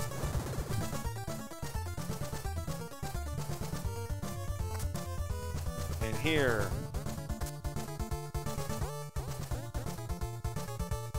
there he is. And you can kind of see him from here, which is how I knew he was up there. It's like, hey, wait a minute. Okay, how do you get up there? Seeing him from down here, like, hey, I want to get up there.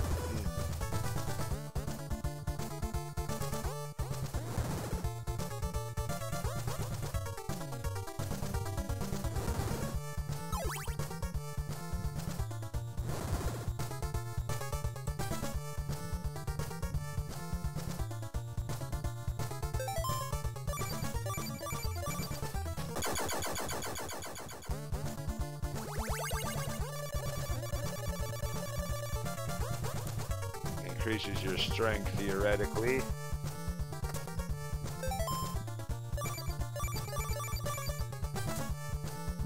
Or it can be used as a holy water substitute to break those breakable blocks. As long as they're not blocks that you're standing on or blocks that are below your feet. Still need holy water for those.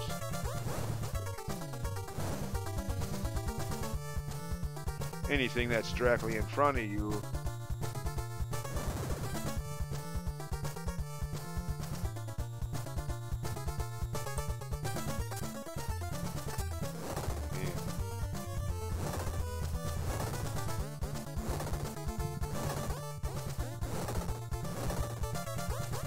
Anyway, so much for this dungeon. One left.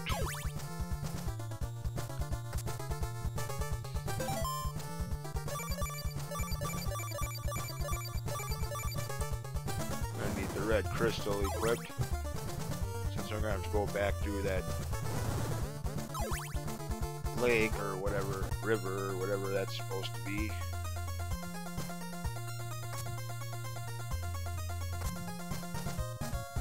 Oop, not that way.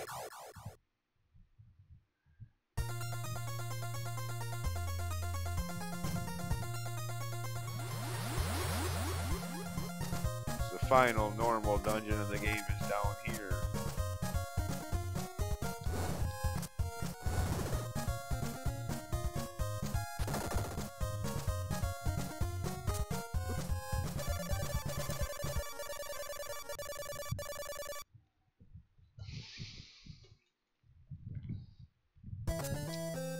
Oops. Oh, what the hell? Thank you, game. For once. Don't know what happened there just now, but go away. Jump.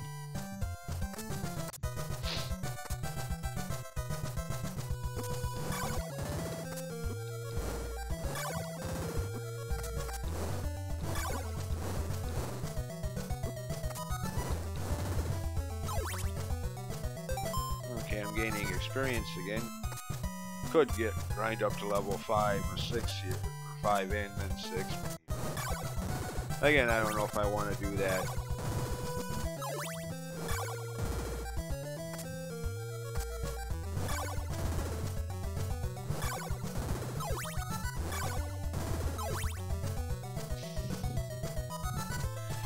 Alright.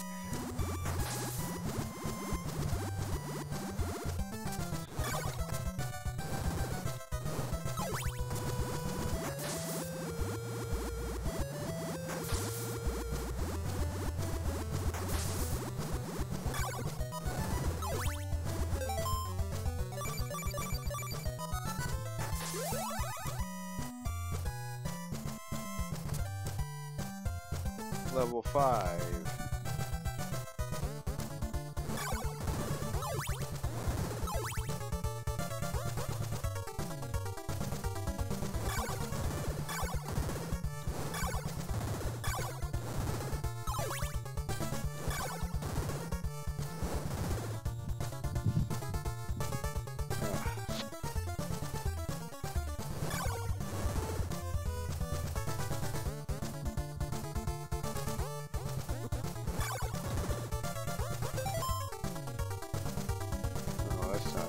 That's level. Never mind. I was thinking that was telling me how many lives I had. What am I thinking?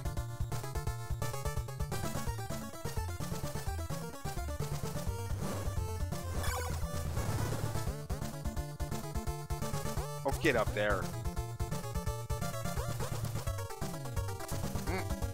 Why does it do that?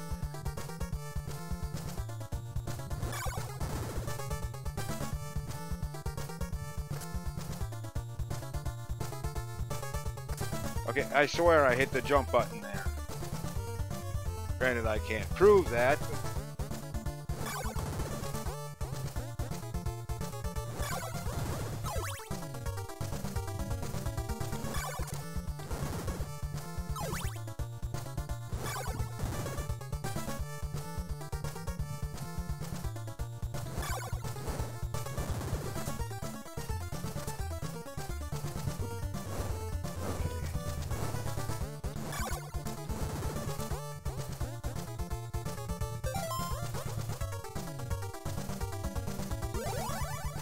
I didn't want to do that, damn it.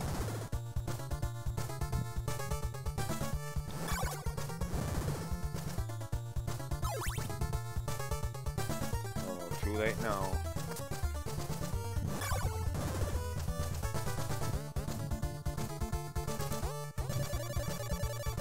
Alright, last one of these you'll need. I mean, kind of weird you don't need one of these for Dracula, a vampire. All the stereotypes of killing a vampire with an oak stake.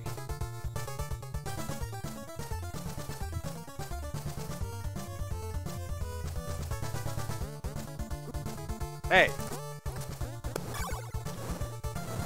Take that, buddy.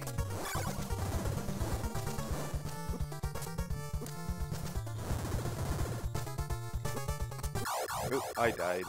I'm dead. At least I made it to the oak stake salesman before I died. Lost all my hearts. You know what? Die again!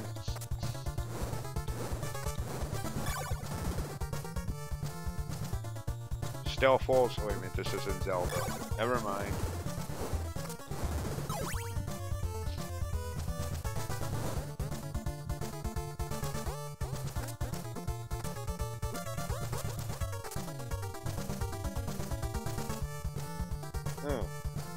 Another optional boss. At least I think this one is optional. I don't think you actually need the item you get for defeating this one. I mean, I always fight this boss just because it's a video game boss.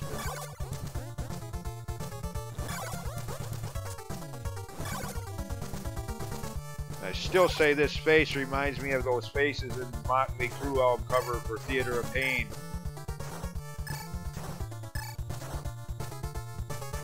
But again, that could just be me and, you know, the 80s hard rock references.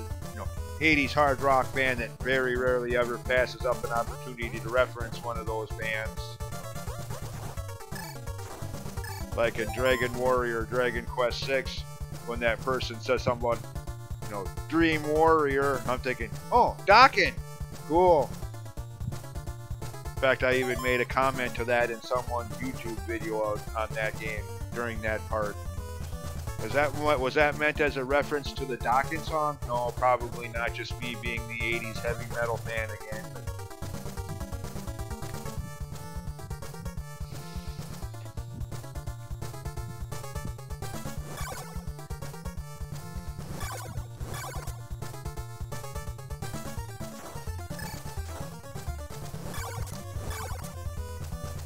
Yeah. This thing always reminds me of the Motley Crue Theater of Pain album cover. I'm sorry.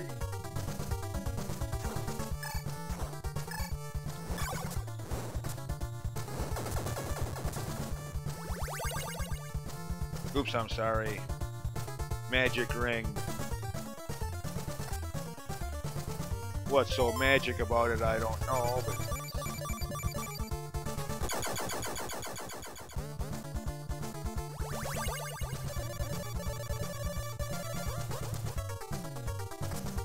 Or actually, rather, sorry, not magic ring. That item I got for defeating that face thing was the magic cross. Sorry, my bad. I don't know if you need that item or not. I always get it. You know, since you gotta... Well, you don't have to fight this boss. You could just, like that, just walk right past it. Since it is a boss in a video game, I usually always fight the thing.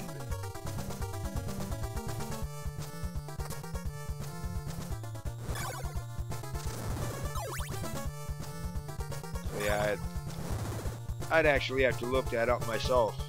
Is that item you get for defeating that, is that a required item, or is that an optional skippable item like all of the whip upgrades?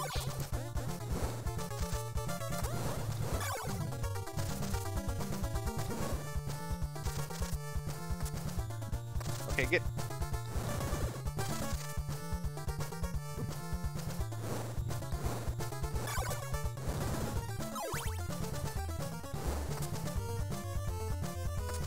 Oh, poopy! What the hell? Why does my jumping suck so badly today? What the hell? Oh, come on!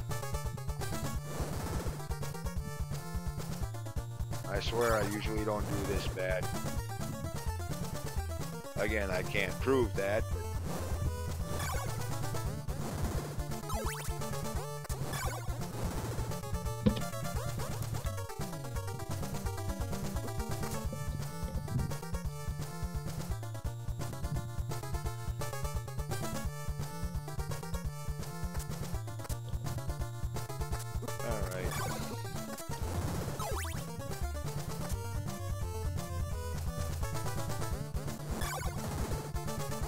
Slowdown, frame rate issues, whatever. Most NES games were notorious for it at some point in the game. And part of the reason why that whole frame rate issue that people obsess about in gaming doesn't faze me in the slightest. Not the most not at all. Having played so many NES games back in the day, big deal. Low frame rate? Hey, par for the course of NES gaming. Are you actually, am I actually supposed to care? Well, I don't. Slow frame rate? Eh.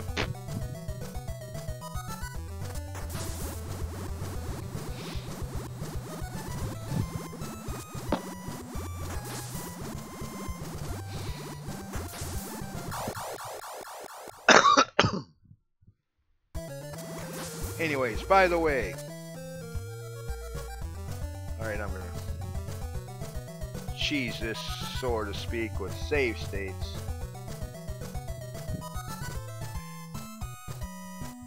As I kind of hinted at earlier,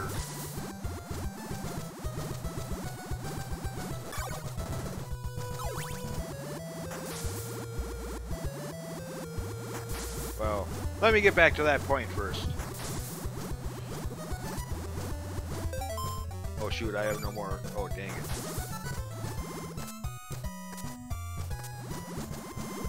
Okay, I'm not gonna make it this time.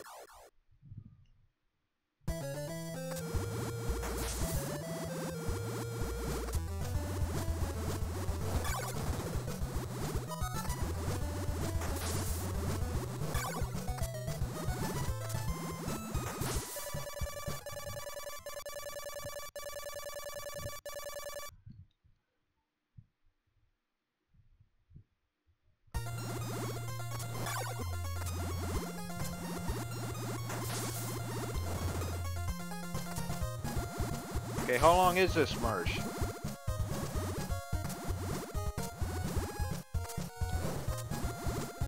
Oh, screw you, game.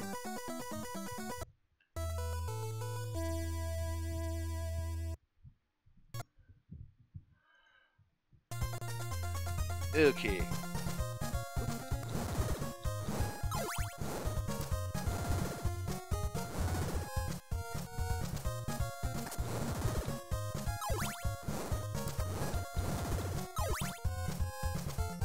Yeah. This. I mentioned this earlier when I was in that town where I got those two things of garlic and exchanged the white crystal for the blue one. And I talked about how every time I think about this and how teenage me back in 1988 kept trying to make this jump up here, makes me feel stupid looking back at it now. Yeah.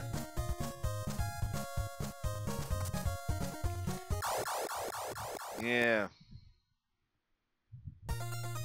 Just meant as a shortcut back here. If you actually want to do that. But not much of a shortcut, because now, if I had made that save state earlier, I'd have to loop all the way back around to get back to that infamous red crystal cliff, and then use the red crystal again. So not much of a shortcut in terms of time saving. Unless it was something you forgot to get back here, or some reason you wanted to go back here. Yeah. So yeah, I'm not doing that.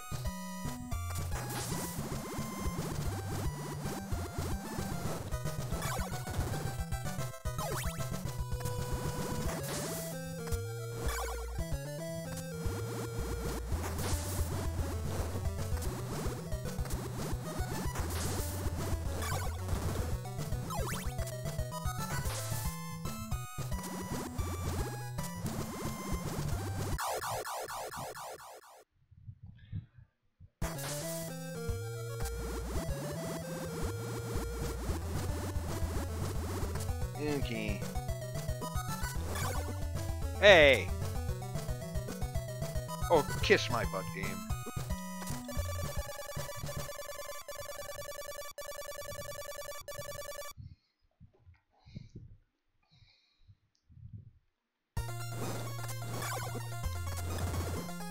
Okay. Die.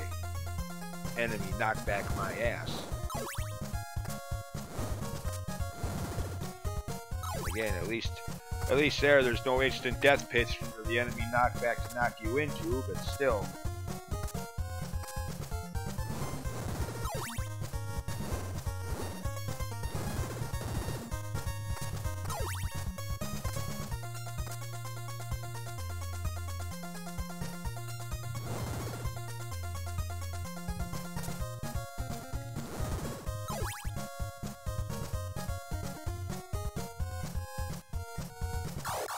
Of course, that one was on me. Not the game design, but the stupidity of the gamer holding the controller playing the game.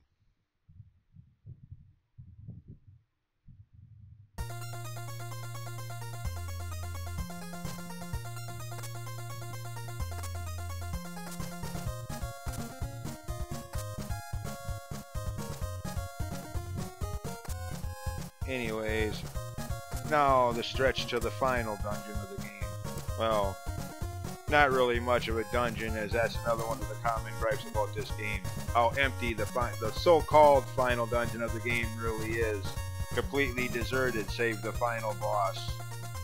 Anyways, from where that red crystal cliff tornado takes you to, go this way. Which up until now would have been an eventual dead end, and have to go back the opposite direction again. Now that I've completed all of the dungeons and got all of the remains,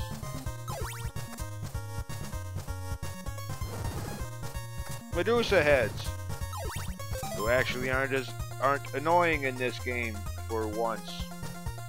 Frick, even in some of the Metroidvania style Castlevania games like Aria of Sorrow and Portrait of Ruin, Medusa heads can still be annoying. Like in Aria of Sorrow, when you're trying to get up to that area where the Claim Soleil sword is.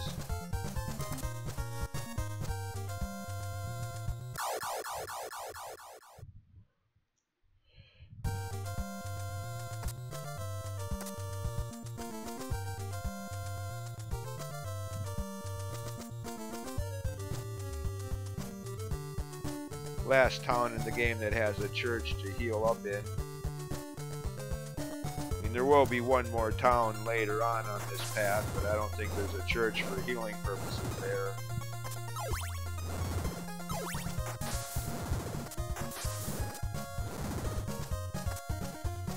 Oh! Ooh.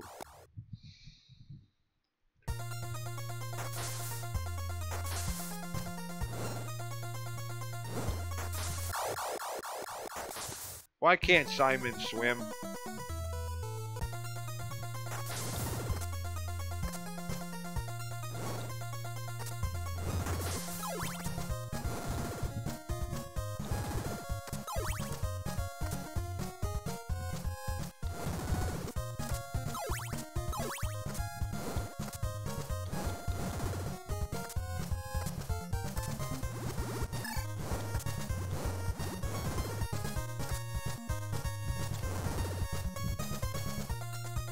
Alright, from here you want to go down. As the upper path, even now, is still a dead end.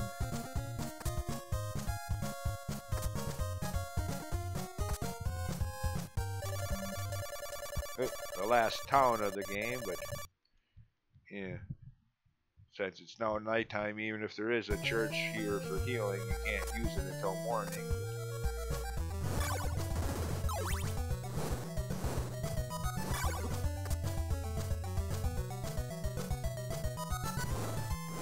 Damn birds. Again, why do so many games have birds as some of the more annoying enemies in the game?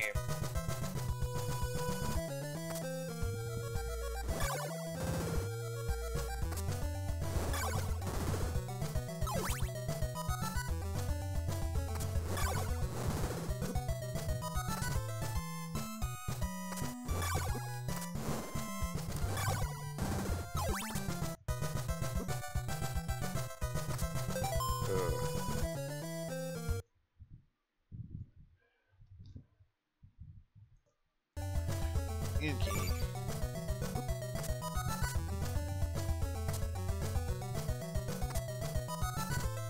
And here we are.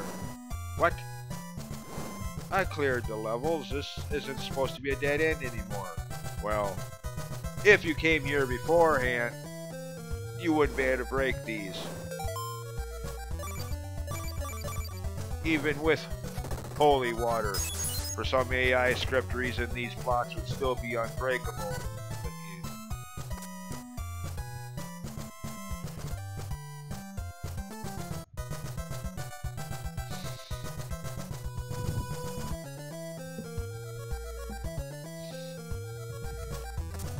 Anyways, Castlevania, which looks nothing like it did in the last levels of the first game, but yeah. And again, this is one of the commonly held gripes against this game that, if I'm being completely honest, I can kind of agree with. Is not only does this not even look like the last few stages of the first game, it's completely deserted. What kind of final dungeon is this? It's shorter than all of the other dungeons, and it's, I mean, usually, especially in the 80s NES era of games, I mean, take the first two Zelda games. Level 9 in the first game, or level 7 in Zelda 2, were the longest dungeons in that game. And they had some of the strongest enemies in that game. Then you get to this one. Yeah.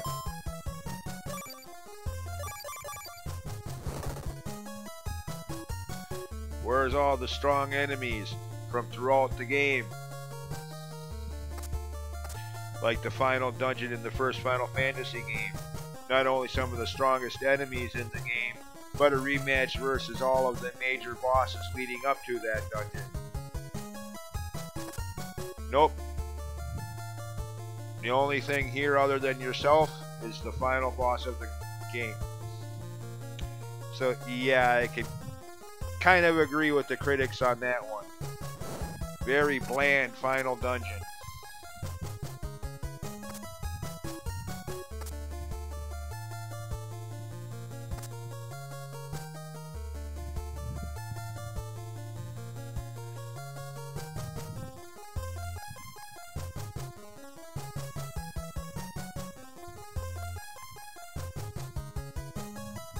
Anyways.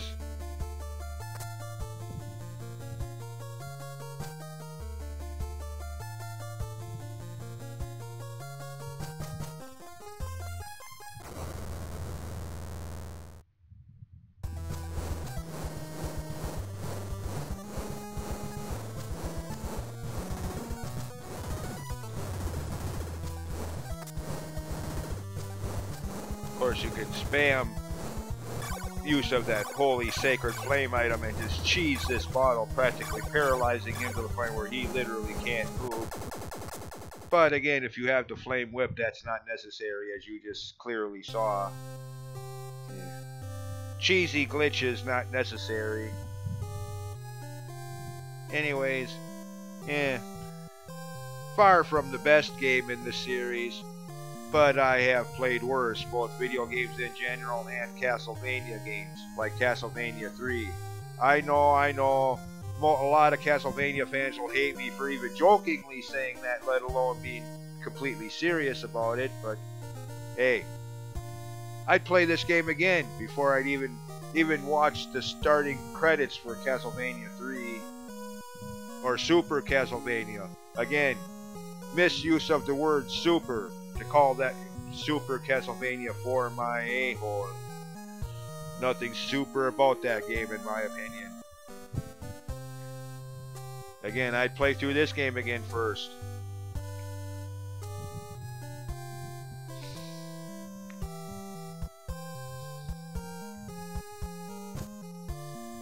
I mean, you're right to your opinion if you actually like those games. Just don't expect me to agree with you. Not happening. And again, I do have some slight nostalgia for the first Castlevania game, being the first one.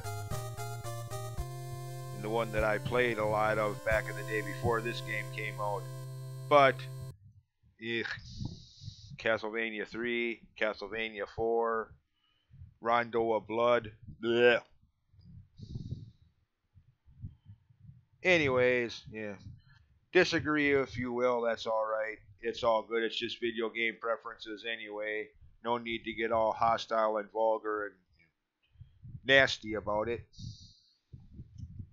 And for whatever it's worth, thanks for watching. And see you next time for the next one video only game playthrough. Don't know what that's going to be just yet. But anyway, yeah. Thanks for watching and see ya.